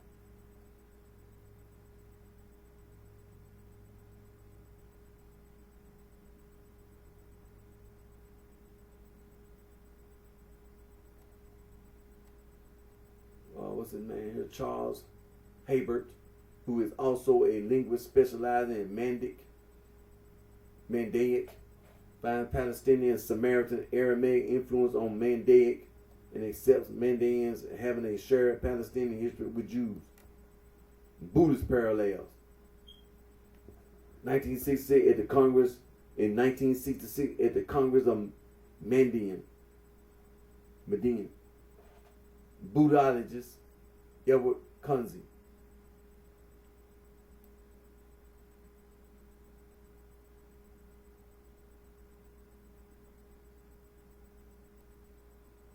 Noted phenomenological commonality between Mahayana Buddhism and Gnosticism. And then this man wrote a paper, Buddhism and Gnosis, following an early suggestion put forward by Isaac Jacob Schmidt, the influence of Buddhism, in any sense, on either the Gnosticos Valentinus or the Nag Hammadi text, is not supported by modern scholarship, although Elaine Pagels called it a possibility.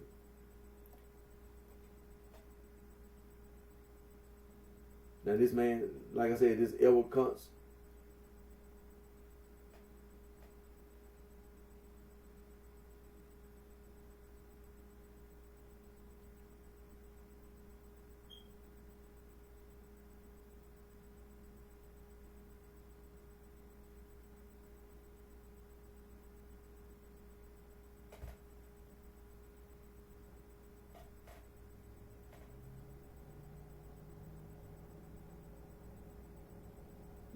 Kunze studied in Tübingen, Heidelberg, and Kiel, Cologne, and Hamburg in 1928, and was awarded a doctorate in philosophy from Cologne University. Did postgraduate work at several German universities. In 1932, he published a lot of stuff in German. I can't pronounce it, which he considered his masterwork because it was a Marxist work on the theory of dialectical materialism. It attracted hostile attention from the Nazis, and most copies were publicly burnt in a campaign conducted by the German Student Union in May 1933. In the early 1930s, Kunze associated with and helped to organize activities for the Communist Party of Germany. When the Nazis came to power in 1930, he fled to Britain.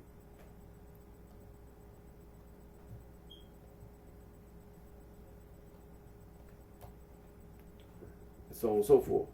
And let me see.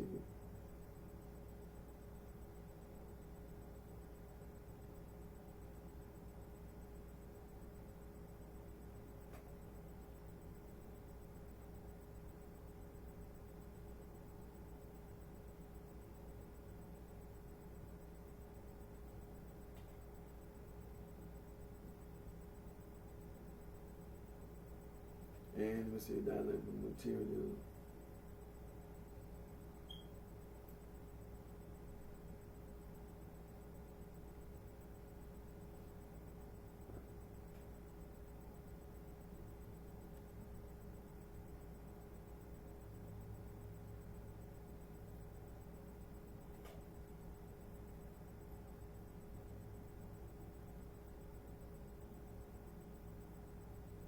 And so,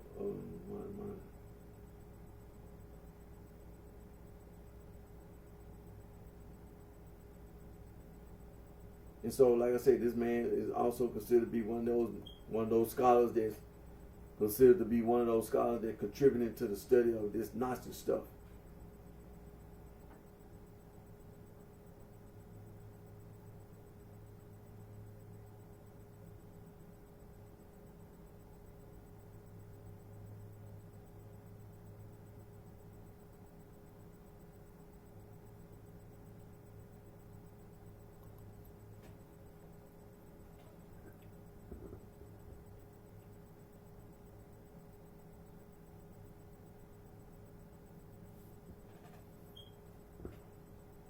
Now, this Isaac Jacob Schmidt,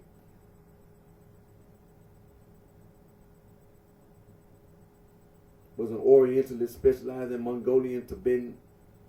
Schmidt was a Moravian missionary to the Kalmyks and devoted much of his labors to Bible translation. Born in Amsterdam, he spent much of his career in St. Petersburg as a member of the Russian Academy of Sciences. He published the first grammar and dictionary of Mongolian as well as a grammar and dictionary of Tibetan. Also translated Songhang into German and several Yusukan epics into Russian and German. His works are regarded as groundbreaking for the establishment of Mongolian Tibetan studies. And his research, his work gave Schmidt an opportunity for frequent business contacts with the local Kalmyks, and he eventually learned both the Kalmyk and the classical Mongolian script. At the same time, he began collecting Kalmyk and Mongolian manuscripts and keeping records on Kalmyk language, religion, and history. From 1807 to 1812, Schmidt worked for his church in Saratov. In 1812, he married his wife, Helena, and so on and so forth. And then St. Petersburg. In 1812.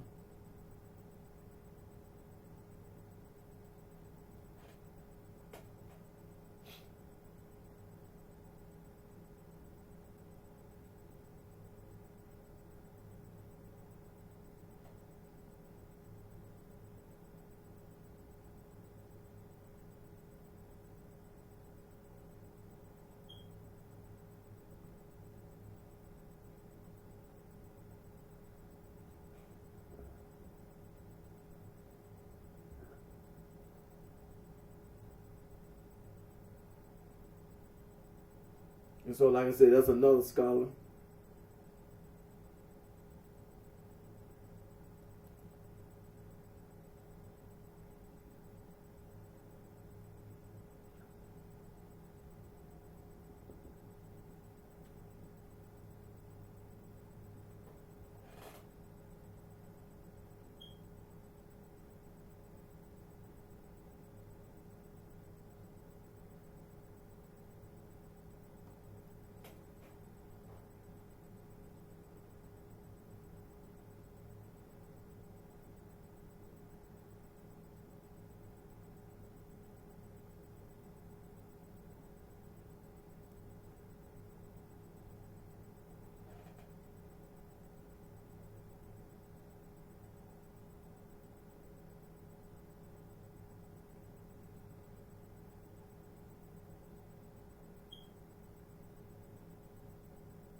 And so, like I said, getting into this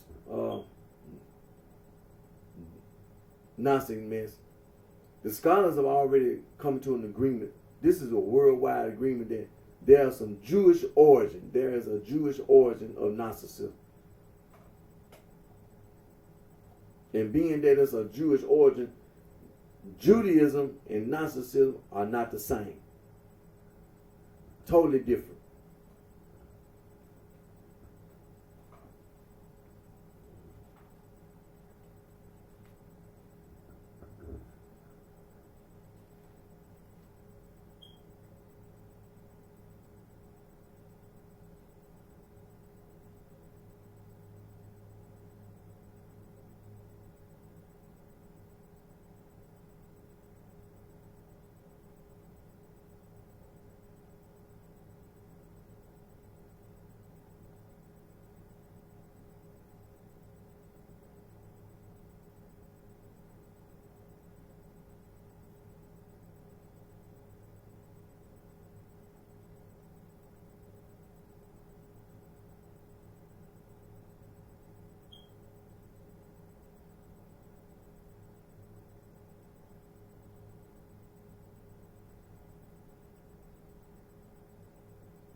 And so like we said,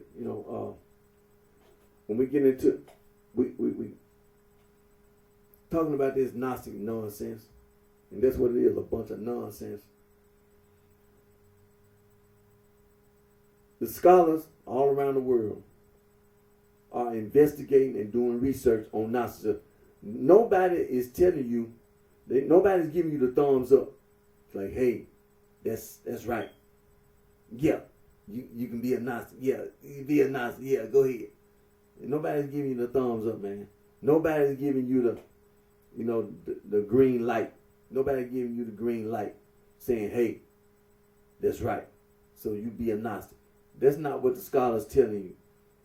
See, the sorority and fraternity here in the United States of America, let's make this clear. Everybody don't live in the same place. So the circumstances, the situation is different.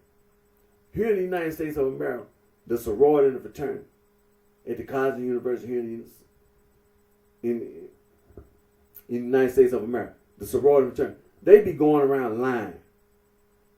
That's the problem. That's the big problem. The sorority and fraternity, they go around lying to people in the community. They lie. See, when you have the scholars in the theology and religious studies department, as well as scholars in other departments, they doing research, they doing investigation. Nobody's telling you that that's right. They telling you that the origins of Gnosticism is rooted in Judaism. We even got to a book. There was a book written by scholars.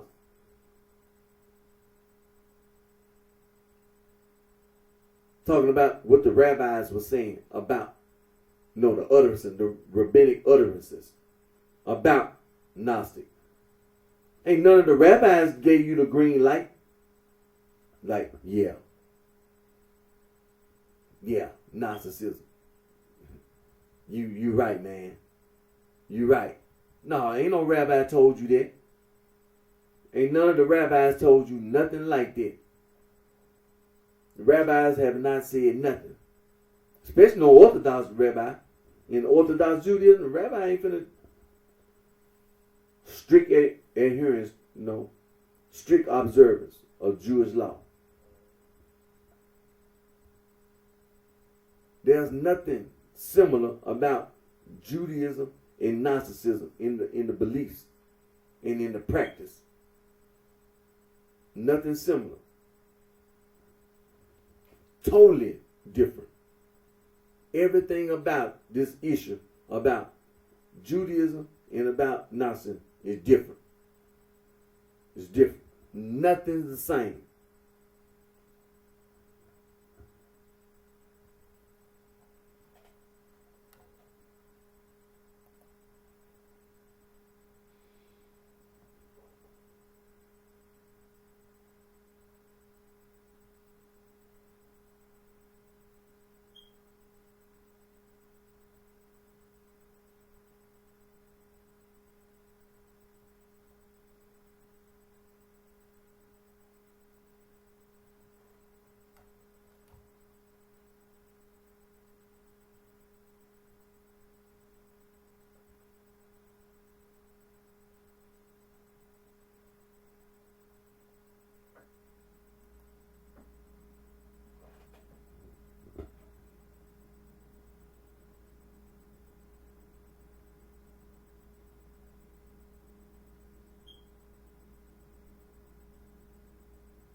Just like this man here, Helmut Koester. He was a scholar. This man has passed away. But this man was an American scholar who specialized in the New Testament and early Christianity at Harvard Divinity School. His research was primarily in the area of New Testament interpretation, history of early Christianity, and archaeology of the early Christian period.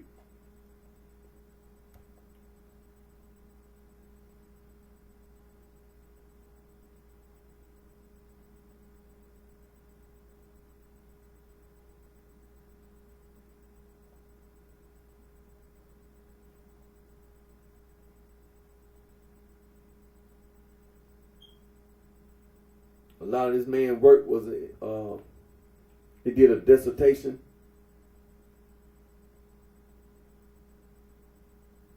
on the synoptic tradition in the apostolic fathers. Costa was able to demonstrate that much material in the so-called apostolic fathers that parallels elements in the synoptic gospels need not necessarily reflect dependence upon the written form of the synoptics known to us. This was an extremely significant observation and one with which all subsequent scholarship on early Christian gospel tradition would have to reckon.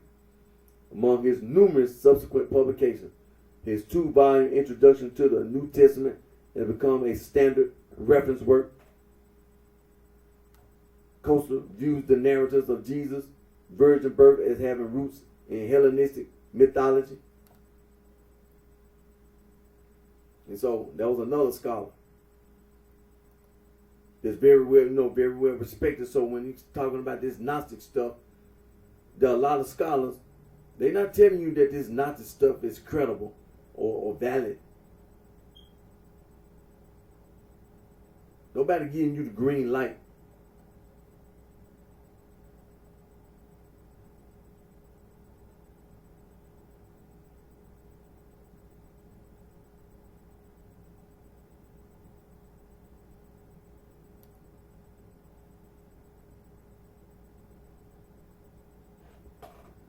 Now, this lady here, April D. Connick, is the Isla Carroll and Percy E. Turner Professor of New Testament in Early Christianity at Rice University in Houston, Texas. She came to Rice University as a full professor in 2006 after receiving tenure at Illinois Wesleyan University in 2004. DeConnick is the author of several books in the field of early Christian studies and is best known for her work on the Gospel of Thomas and ancient Gnosticism. See what I'm talking about? You got scholars. They studying this stuff. They investigating. They doing research on Gnosticism.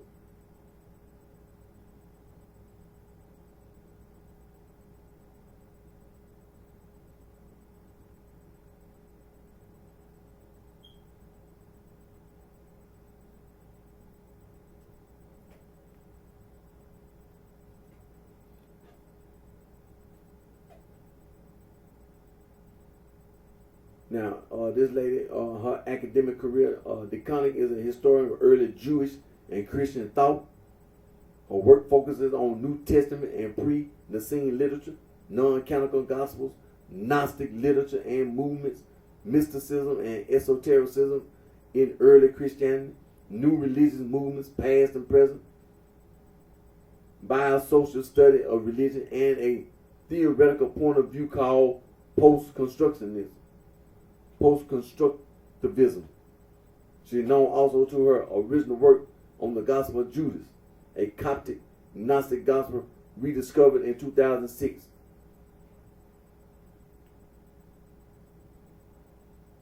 And her work has been called Revisionist, Challenging Seek Answer Beyond the Conventional. And when National Geographic released the first English translation of the Gospel of Judas, a 2nd century text discovered in Egypt in the 1970s, DeConnick was the first scholar who seriously challenged the National Geographic official interpretation of a good Judas. She contended that the Gospel of Judas is not about a good Judas. Rather, it represents a gospel parody about a demon Judas written by a particular group of Gnostic Christians known as the Sethians. DeConnick published her criticism in the New York Times in her book called The 13th Apostle. What the Gospel of Judas really said. She was featured in CNN's documentary on the Gospel of Judas that premiered in 2015 on the TV series Finding Jesus. DeConnick is the founder and executive editor of Gnosis, Journal of Gnostic Studies, and a recruiting editor for the monograph series Nag Hammadi and the Menachem Studies. She is active in the Society of Biblical Literature as the founding chair of the Mysticism, Esotericism, and Gnosticism in Antiquity section, and the past chair of the Committee for the Status of Women in the Profession. The company also organized and chaired for many years the early Jewish and Christian mysticism group. She is also affiliated with the North American Patristic Society and the International Association for Coptic Studies. And then you see all of this lady's works and things of this nature. And so there's another scholar. There's another scholar that's investigating, doing research on Gnosticism. Nobody gave you the green light. Nobody said, hey man, you need, you know how you know how people try to encourage you? Man, you need to get your life right. You need to leave, need to get out of there, need to leave all that stuff out in the streets alone, man. You need to get your life right. You need to be over there, over at the Gnostic temple over there with the preacher over there, who, you know, the theologian over there. And you need to be getting your, no, ain't nobody telling you to go over there, man, to no doggone Gnostic temple, man. Ain't nobody telling you to get your life right, man, and trying to encourage you to be no Gnostic. Yeah, man, you need to get your life right. And you know what I'm saying? You need to be over there in the Gnostic temple. Ain't nobody told you that, man. Ain't nobody told you nothing like that, man.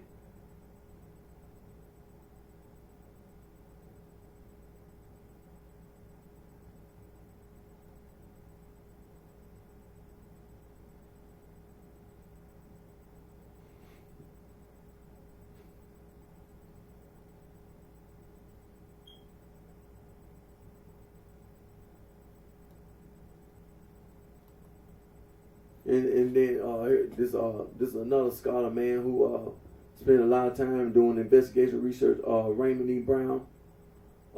He has passed away, but was an American. What's this? Sulpician priest.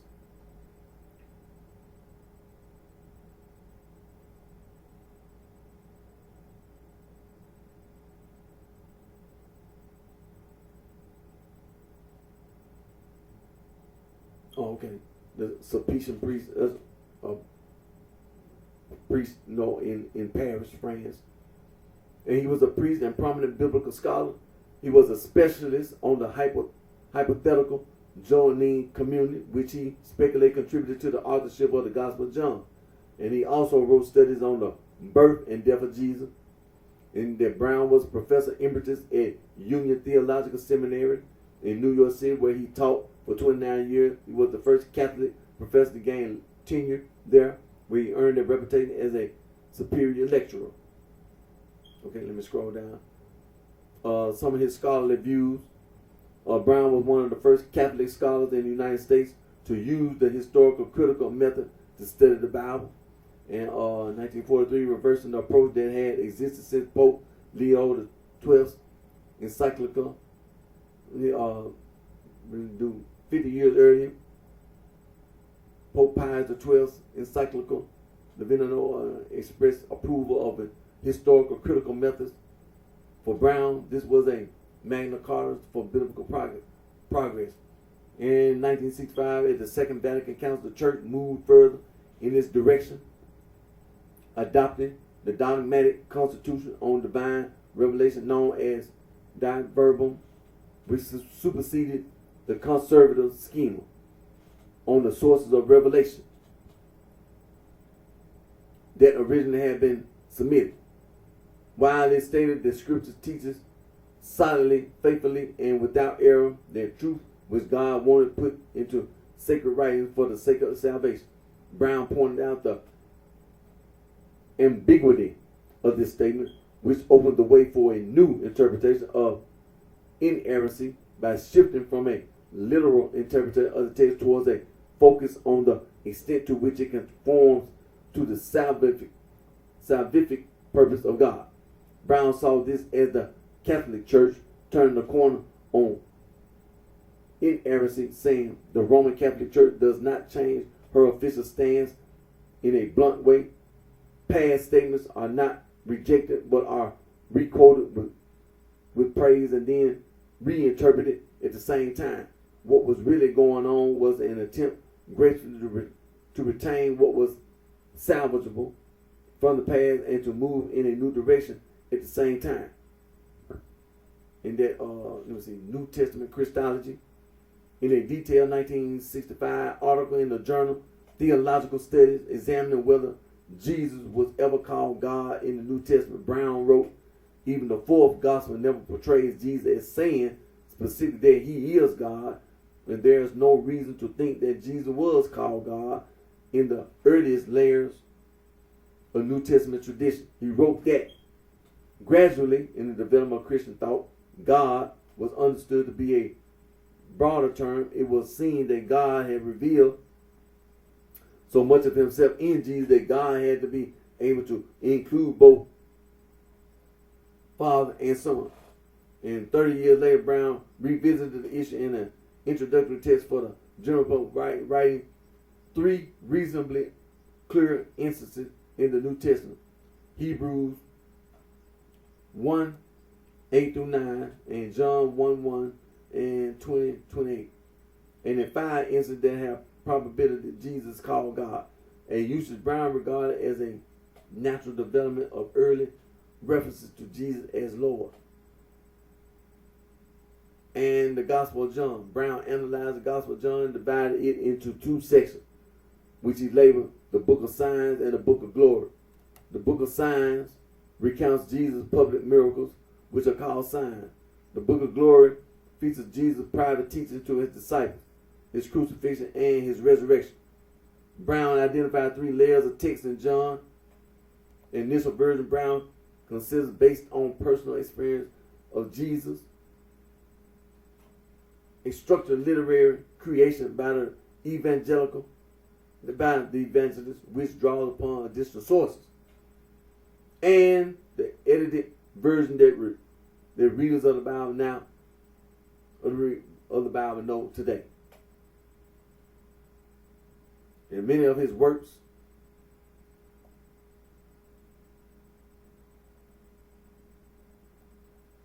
you know what I'm saying? But this man was a known scholar.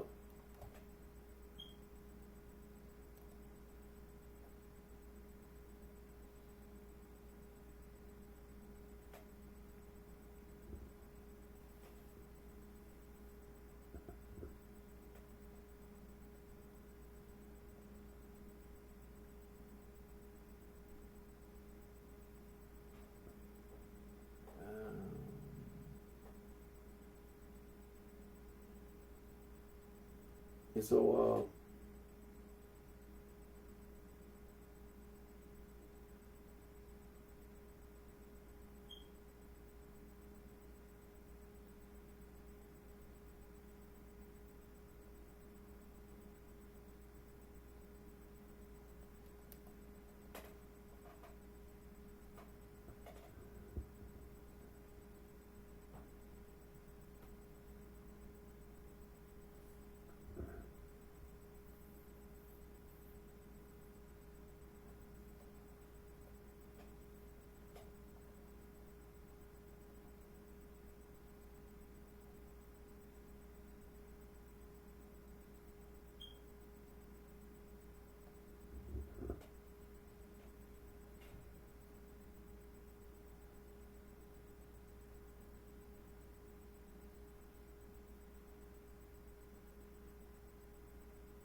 And so, like I said, there are many people who investigate, do research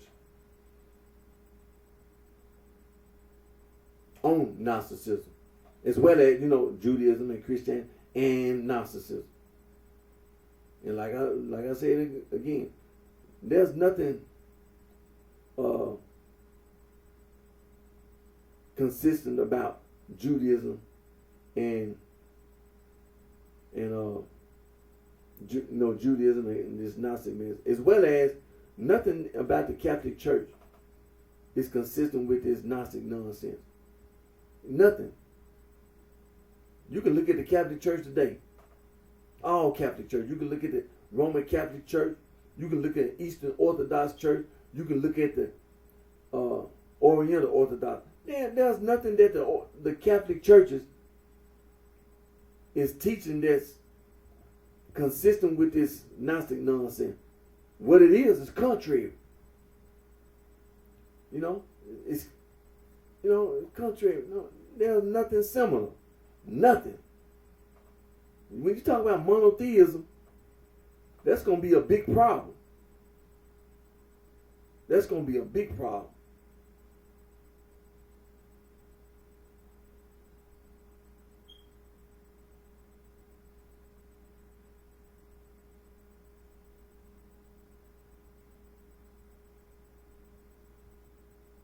See, when we get to reviewing, and we start talking about the names of God and start talking about Judaism.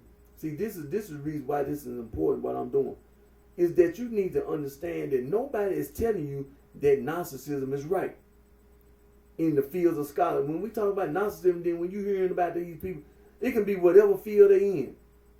If somebody mentioned it, that somebody studied something and they said something about Gnosticism, you better pay attention to what they're saying. You better pay attention to what they're saying. Because if you want to question Judaism, well, you better have questions about Gnosticism, because that's what it's rooted in.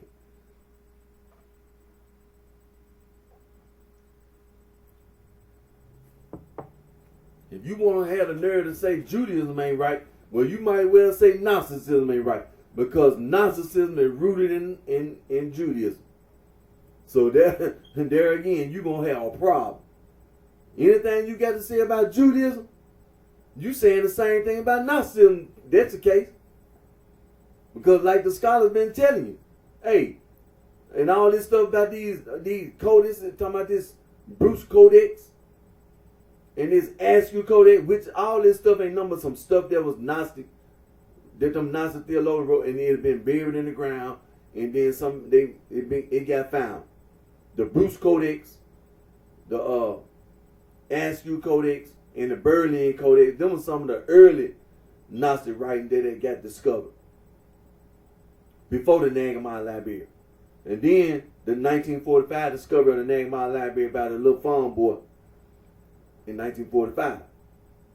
If you find anything else, it don't mean nothing. Like I've been telling you all the time, it don't mean nothing to the Catholic Church. It means the same thing. But see, here in the United States of America, I'm just going to get straight to the point. These so-called black/African American, all this slavery and being denied education, that's part of the big problem. And then when you get the opportunity to get educated, the only thing you want to do is be a gangster. And then run around with the sorority and fraternity, running around trying to talk to any and everybody about Gnosticism. Well, you better do like I'm doing. You better be trying to find out who these scholars are that's doing all this investigation and doing research. For example, like Elaine Pagels. Just like she doing investigative research, that's what you better be doing. Because Elaine Pagels ain't told you nothing. I'm just going to get straight to the point. Elaine Pagels ain't told you nothing. She ain't gave you like, hey, you need to get your life right. You know how people be talking to you, man. Man, you need to be getting your life right. You need to stop all that gambling. You need to just stop all that gambling. And you need to be trying to get your life right with God, man. You need to be over there at the church, man. Ain't no lame pagan ain't told you, man, you need to be trying to get your life right. You need to stop all that drinking and hanging out and then going over and you need to be over there to Nazi. Ain't nobody told you nothing like that, man. And lame pagan ain't told you to be over there on Nazi temple, man. Ain't nobody told you to be getting your life right and then gonna be over in the Nazi temple praying to Yaldabaoth. Ain't nobody told you nothing like that, man. Shoot, they ain't gonna tell you that. Ain't no scholars that read why the scholars themselves be doing all this investigative research. Cause first of all, Judaism, and then from the Judaism, you got all this Catholic Church. And now here it is in this day and time, you got all this Protestant stuff and non-denominational stuff. Man, ain't nobody telling you go to get your life right and be over there in no Nazi temple somewhere. Man, no. No. And they ain't gonna be sitting up in the house like I'm doing, talking about gonna be reading some kind of Nazi material. Man, ain't nobody been no, absolutely not. That's the reason why I'm sitting here and investigating, doing research over on Wikipedia, Encyclopedia Britannica, and anything else. The Jewish virtual library. I'm doing all my investigative research. The main library over on Poplar Avenue. The main library on Poplar Avenue. I go over there. Shoot, man.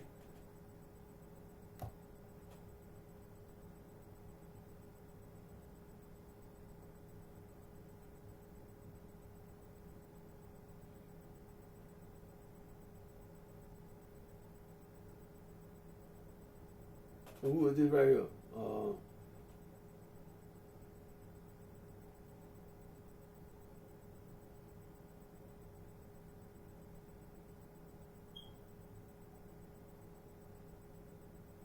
And all this stupid Mandanism, man. Just stupid.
So like I said, here go, for example, here go one of the scholars today. Burger A. Pearson, right here in the United States of America. Burger A. Pearson is an American scholar and professor studying early Christianity and Gnosticism. He currently holds the position of Professor Emeritus of Religious Studies at the University of California, Santa Barbara, and Professor and Interim Director of the Religious Studies Program at the University of California, Berkeley. Has a BA in Classical Languages from Uppsala College in East Orange, New Jersey, and Bachelor of Divinity in Biblical Studies and Theology from Pacific Lutheran Theological Seminary in Berkeley, California, and an MA in Greek from the University of California, Berkeley, and a PhD in New Testament and Christian origin from Harvard University in Cambridge, Massachusetts. Pearson was elected a member of the Catholic Biblical Society, Catholic Biblical Association in 1978.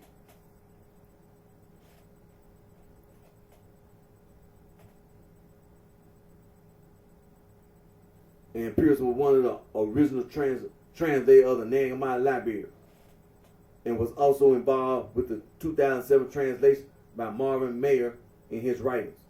He explores the origins of Gnosticism and Christianity, Unlike many scholars who see Gnosticism as a Christian heresy, Pearson believed that it emerged from Jewish mystics disaffected with the Jerusalem religious authorities who were influenced by Platonism and mystery religion.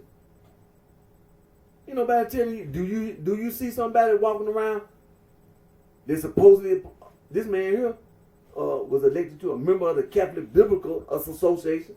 Like, do you think this man gonna sit here and tell you, yeah, man, be a Gnostic, man. Get your life right. Yeah, get your life right, man. Stop all that drinking. Stop all that hanging out and all that other stuff. And get your life right, man. Listen to the theologians. Listen to the Gnostic theologians over there. Get your life right, man. Stop all this stuff, hanging out on street corners and stuff. Get your life right, man. You know what I'm saying?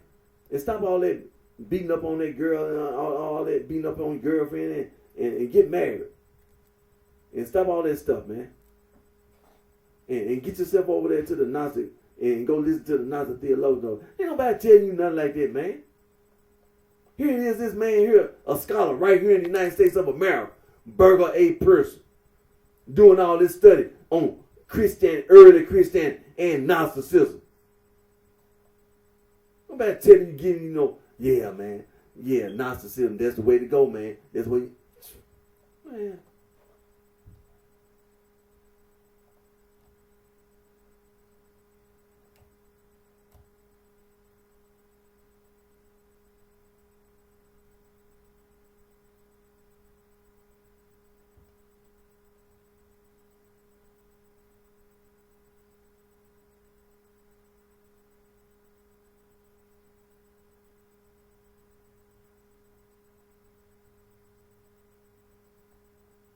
And then here this lady is. Here go another lady.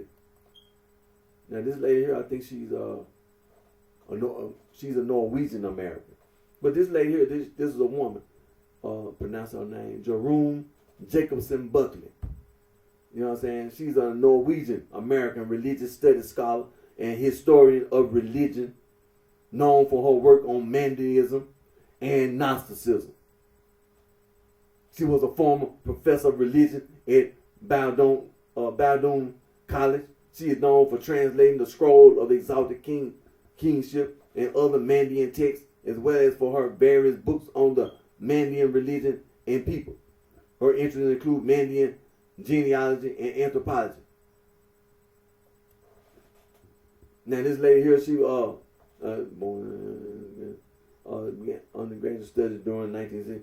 In undergraduate student, she studied psychology, philosophy, and ancient Greek, and eventually became interested in Gnosticism and Mandeism. She went 1971. She went to the University of Uppsala, then studied briefly at the University of Utrecht. She also visited Iran in 1970 to conduct field work on the Mandeans. In 1975, she began her doctoral studies at the University of Chicago Divinity School and received a PhD in 1978. Her doctoral thesis was titled Spirit Ruach in Mandean Religion. And then, some of the things that she's done in her career, like she conducted field work twice in Iran, 1973 and 1996, as well as among Mandean diaspora community around the world. She has regularly collaborated with Mandic scholars such as Kurt Rudolph and Rudolph Bakukut. For most of her career, Buckley was a professor at Bowdoin College, a private liberal arts college in Brunswick, Maine. And then Buckley is also known for her work as a legal witness in Mandean immigration asylum claims. 1995, the Executive Office for Immigration Review of the U.S. Department of Justice certified Buckley as an expert witness on the Mandeans.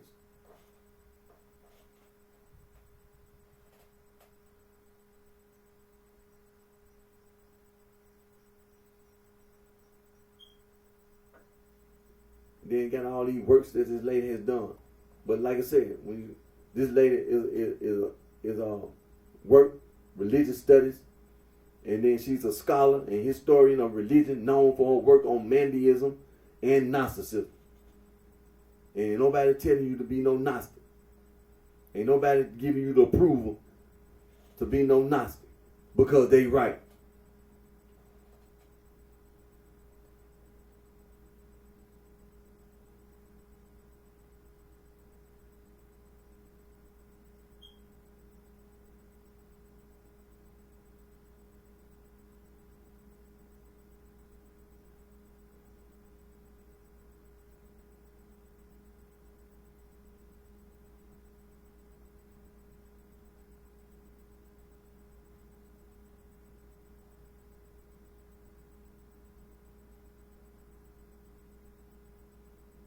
And let me see here. Who is this?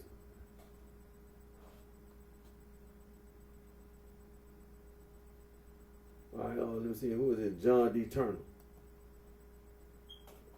Excuse me. Oh, this man here has passed away. But this man here, John D. Turner, he was the Cotner Professor of Religious Studies and Charles J. Mack University Professor of Classics and History Classics and Religious Studies at the University of Nebraska. Well known for his translation of the Nagamite Library. See what I'm talking about? And then when this man lived his life, he graduated from Dartmouth College in 1960 and then was in the Army. And he went into the Union Theological Seminary in Virginia.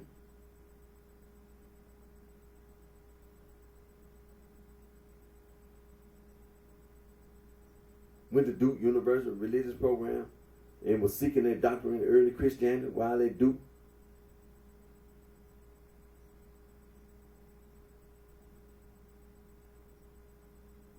And then he joined a team of about 20 young American scholars assembled by James M. Robinson to edit and translate the Nagamite Library.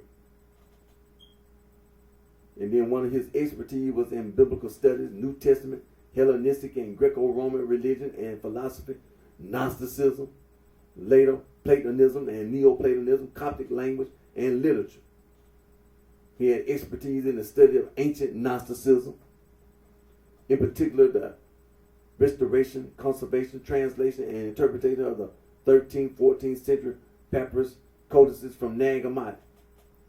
Turner had contributed to research into the relationship between Neoplatonism and Gnosticism, including the study of the use of terms and concepts by the author or authors of the Sethian Ankogenes text.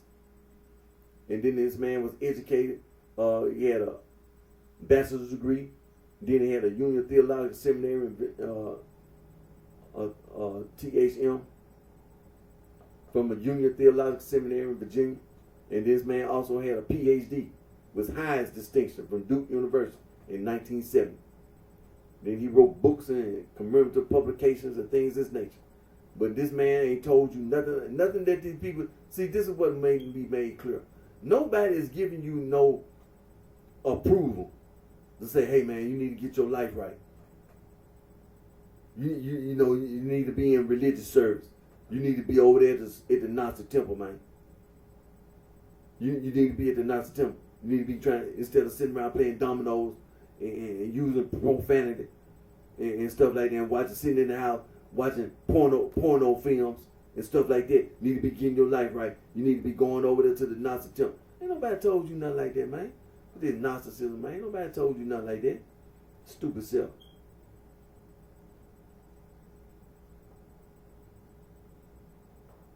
See, this just goes to show that if you had this one individual in this Nazi theater, you know, in this doing it, what about the other students that's not mentioned in this Gnostic article here, this document here on Wikipedia? What about all the other people that's not mentioned, but doing doing the same or similar research into early Christianity, into Judaism, into Gnosticism, and studying all this so-called Mandean? Man, nobody telling you that that's right.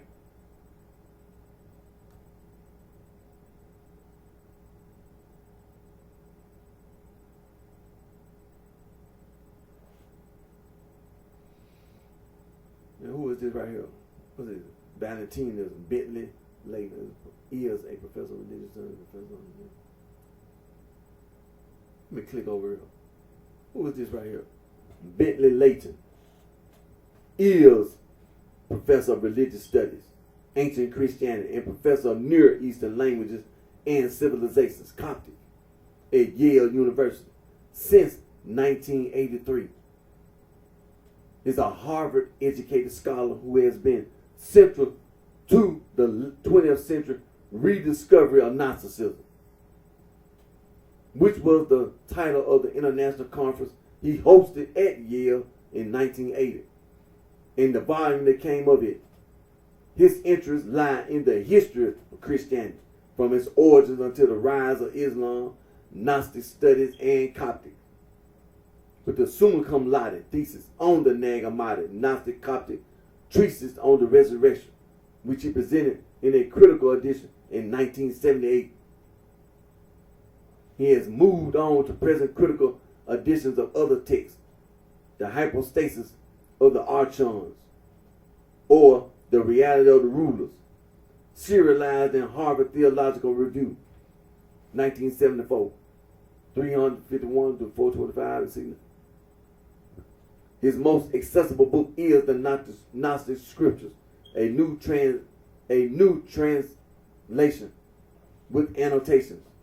Garden City Doubleday, 1987, which presents some of the enigmatic literature of Gnostic Christianity for non-specialists.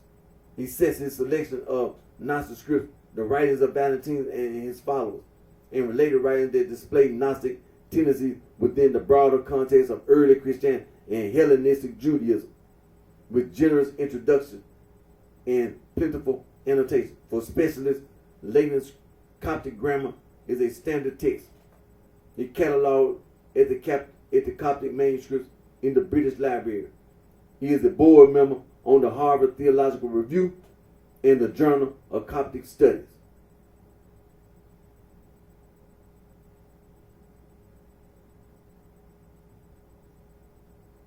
And then there's another scholar right here in the United States of America, Yale University.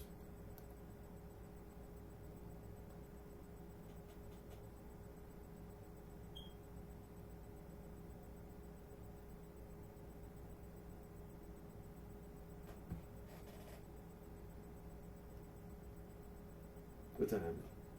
Yeah. We get ready to end today's video in a few minutes. Oh yeah. Give me about 15 more minutes. I'm gonna stop right at 3 hours.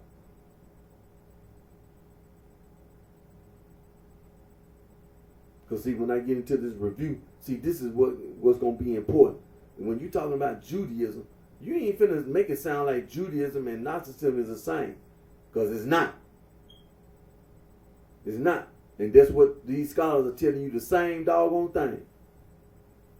Telling you the same thing. It's not. And talking about the Catholic churches, nothing is consistent. Totally inconsistent with the Catholic churches. Contrary to Judaistic belief, contrary to Jewish beliefs.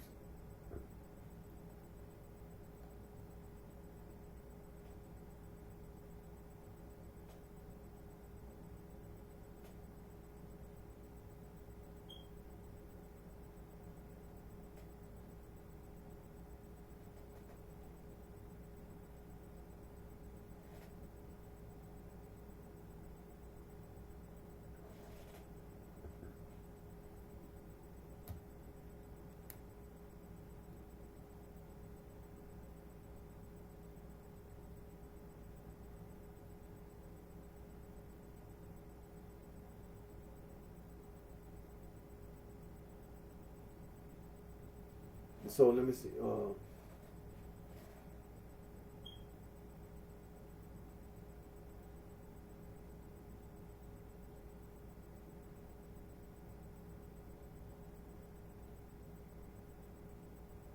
Why is it?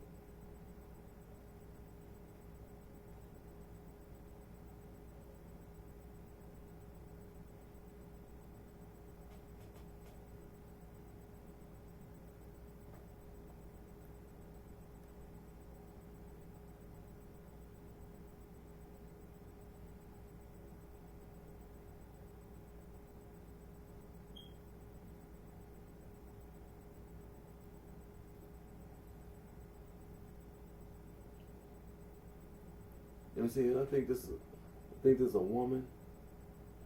Simone Petrman.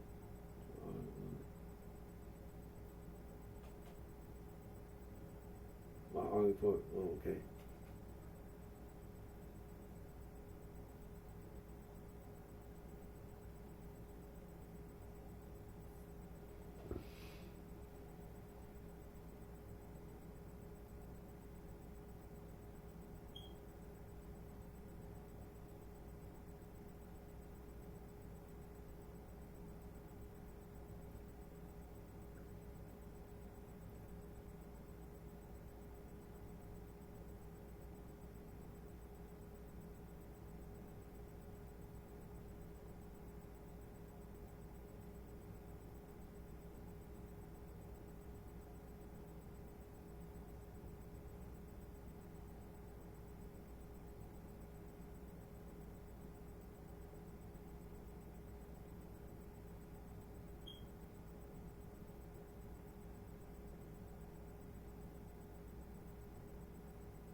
some people's names are being mentioned in these, not highlighted or whatever.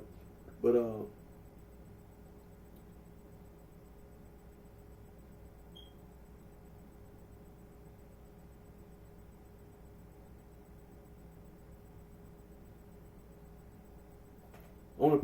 that's the point I wanted to make.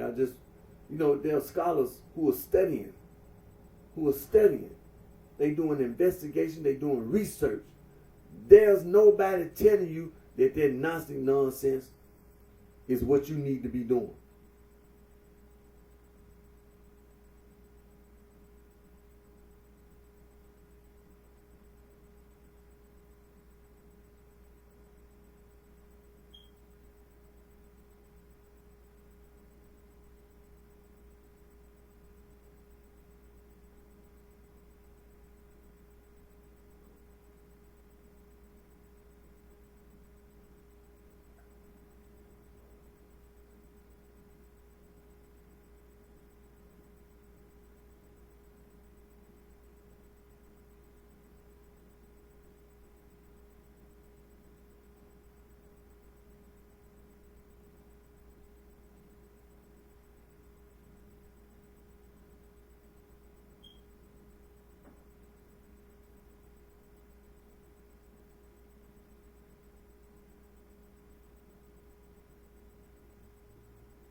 Now you got modern times here in the 20th century, and then because of what they say, of course these stupid manians are still running around here.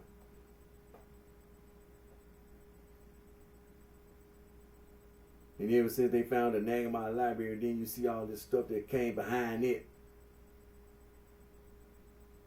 Then you got some of these other people that call themselves a Gnostic. Man, that's the reason why you got all these scholars today, all around the world, that continue to investigate and do research on Gnosticism. And ain't nobody,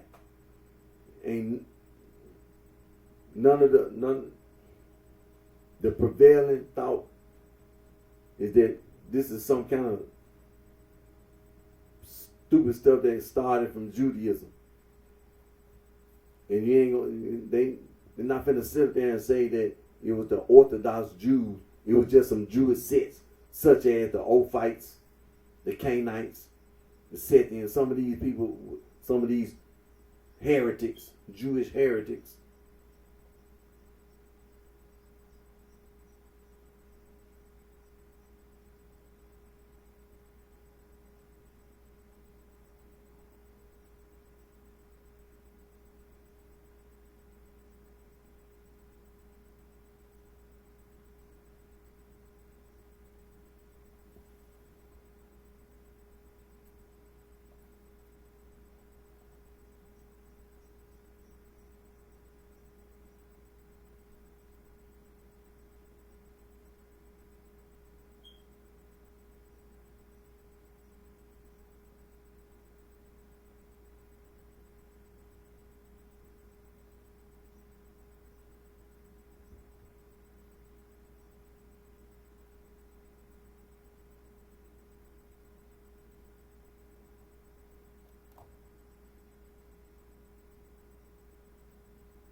I'm just looking at some of these scholars and things of this nature. But the point I wanted to make is that when we talk about this Gnostic stuff, and it's all this stuff about Judaism coming up. All this stuff about Judaism. Then when you get into Judaism, you shouldn't think that you can take a 5-minute glance, glance like I'm doing, like I'm sitting here right now. I'm looking at the screen on a computer, and that means you know what you're talking about Judaism. That's not what it means. And then gonna start talking about, no man, Gnosticism. I'm not. Like what you're talking about. Well, man, forget Gnosticism. Forget Judaism. I'm finna go over here and be a Gnostic.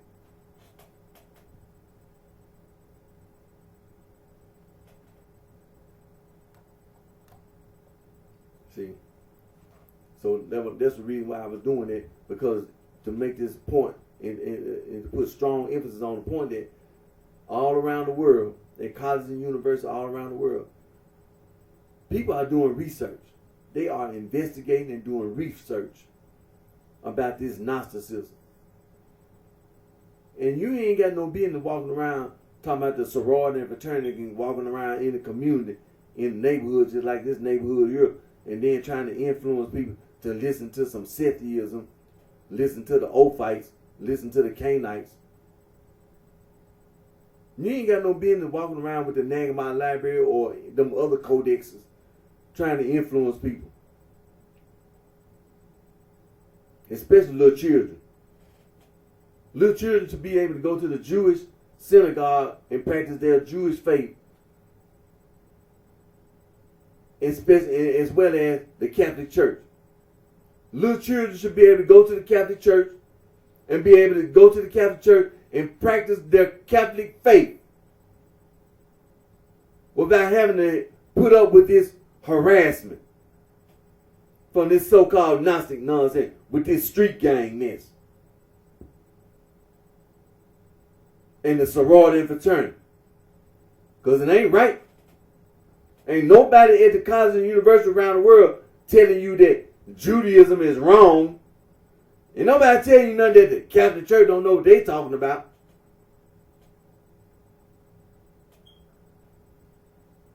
And so you should be over there. You should listen to what the sorority and fraternity tell you. Because the Nagamite Library. And because the Bruce Codex and the Askew Codex and the Berlin Codex, some dug up Nazi theologian writing that didn't get destroyed by the Catholic Church. All that Nazi theologian writing should have been destroyed. Nobody need that mess in no museum, no library, or nothing. Just destroy that mess. But being that it didn't get destroyed, colleges and universities all around the world, the scholars, the people who spend 8 or more hours Monday, Tuesday, Wednesday, Thursday, Friday. It's a job for them. They're not just students. They've already graduated. They were former students at college. Then they graduated, earned their degree, then went to graduate school. After going to graduate school, they earned their PhD. Some, maybe not all, many have earned a PhD in this area of study or some other field of study, and then they continue. They also studied, like Judaism or Christian stuff about Christianity and about Catholicism and language and all these others, and then all this stuff about Mandians and all this stuff. They studied it too. But that's what the point. They spending 8 or more hours daily studying, investigating, doing research.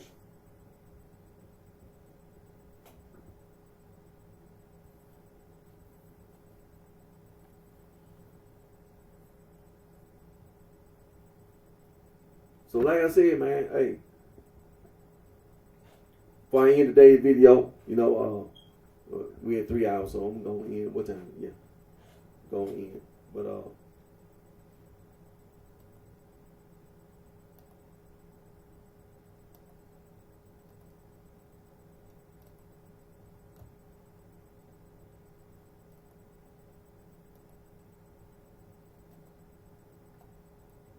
But like I said, man, that's not what the scholars telling you. They're not giving you a seal of approval. That's not what they're doing. They are investigating and doing research on Gnosticism. Nobody's telling you that, hey, yeah, Gnosticism is right. Hey, they not giving you the thumbs up, man. They not giving you that check. Like, hey, we didn't did our investigative research, and we're gonna give our check. You know what I'm saying? We're gonna put that check mark there. Gnosticism. It's okay. It's okay, man. It's cool. You okay? Yeah. Right on, man. Ain't nobody told you nothing like that. They ain't telling you nothing like that. No, they ain't telling you nothing like that. What you need to be doing is getting your butt over there and listening to the bishop and the deacon in these Catholic churches. That's what you need to be doing. And you feel like when you get on over there to the synagogue and listen to the rabbi. Do that. But you don't need to be walking your butt around here talking about no Gnosticism. I know that. Because I know one thing, these so-called gang members, man, talking like the gangster cypher, man, in Chicago, state of Illinois, and surrounding state, no, they don't stand a chance. See, that's one of the reasons why I do the things I do, to make it clear. Conservative white Lord, they ain't got to worry about that. See, the scholars all around the world, they investigate, doing research. Ain't nobody got no being talking about some supreme gangsters in Chicago, man. Now they call themselves the gangster cycle. No, man. Ain't talking about some black gangster new breed. And who's it? Spoony Black, the Goon Squad. They don't know what they talking about. And then they had Coach East running around. And then later on, they call themselves the new breed. And then they had all this what's this other junk, this everybody killer stuff. Man, conservative white Lord ain't got to worry, See, that's the reason why, like I said, man, hey, it ain't no reason for that. That's the reason why. That's the reason why I do the things I do. It wasn't no reason for that. Just like out there in Los Angeles, California.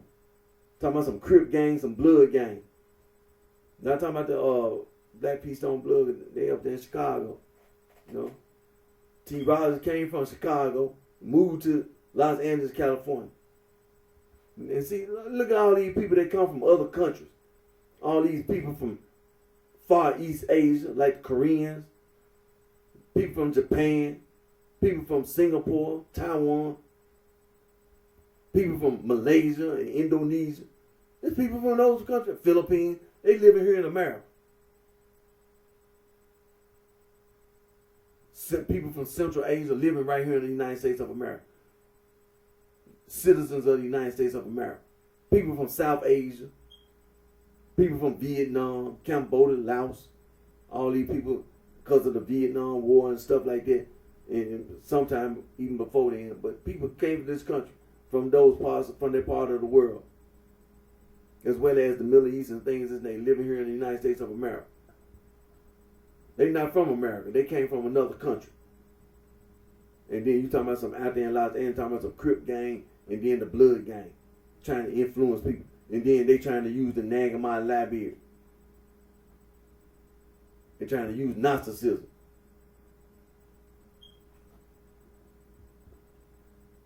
They ain't nobody. Nobody. The Pyro Bloods ain't nobody. And the rest of them punks. They ain't nobody. The Crip gang ain't nobody. Nothing. Nobody. To be afraid of or to be scared of. Try to go behind my grandmama back and my granddaddy back. On my mama and daddy's side. try to go behind their back with Gnosticism.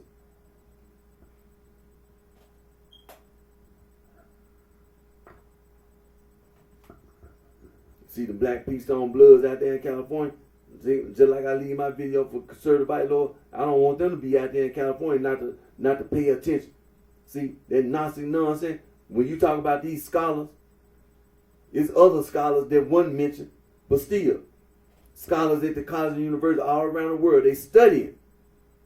If you hear me mention one scholar, for example, Lane Pagels, she's not the only scholar, as you can see. She's not the only woman either. There are a lot of women studying. It's a lot of men. Now, for us as black / African Americans here in the United States of America, it may seem like you behind. Well, all that slavery and all that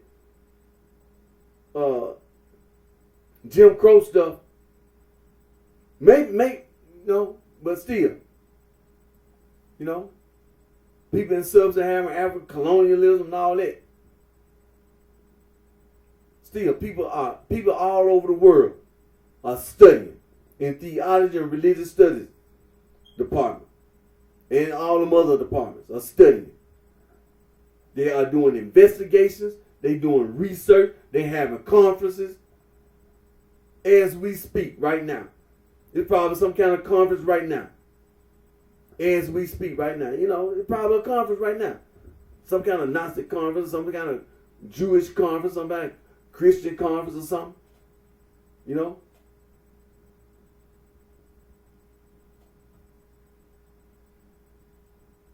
But, hey, then you think about all the first and Native American and indigenous people living right here in the United States of America, in Canada and Alaska and all the way to Mexico, all the way down to Central and South America. The game. See, this is how people try to distract you. Keep you from focusing on the truth. They try to keep you from hearing how, the scholars are investigating. Nobody told you that Gnosticism was right. If anything, they tell you they question it. They not going to tell you that it's credible or valid. Just a bunch of stupid people who didn't want to listen to the Judaism. And then when the Catholic Church was being established in the first century and things like that, he had all this persecution.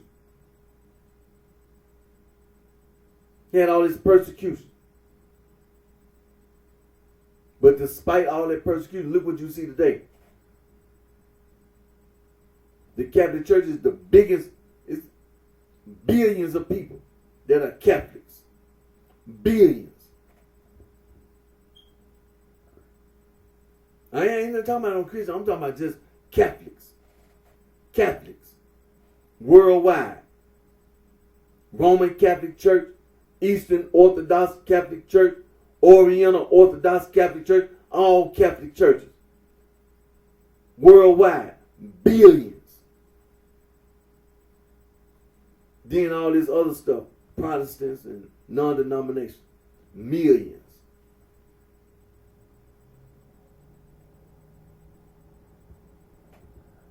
So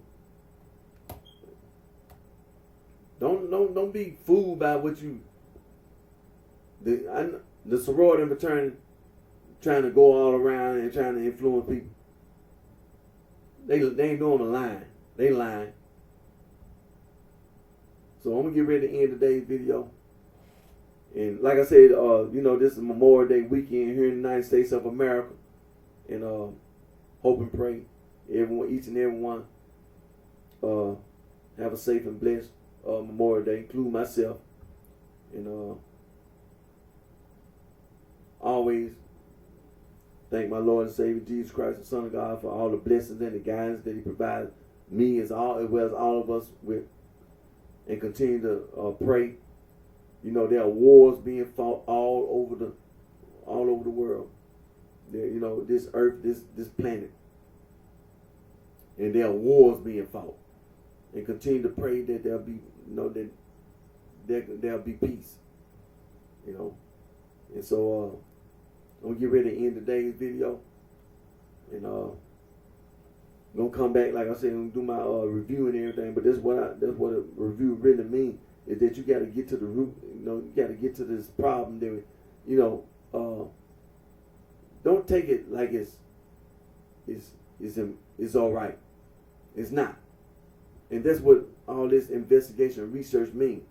People have questions. People are skeptical of narcissism, and rightly so. Ain't nobody in the college or university is telling you that, hey, that's right.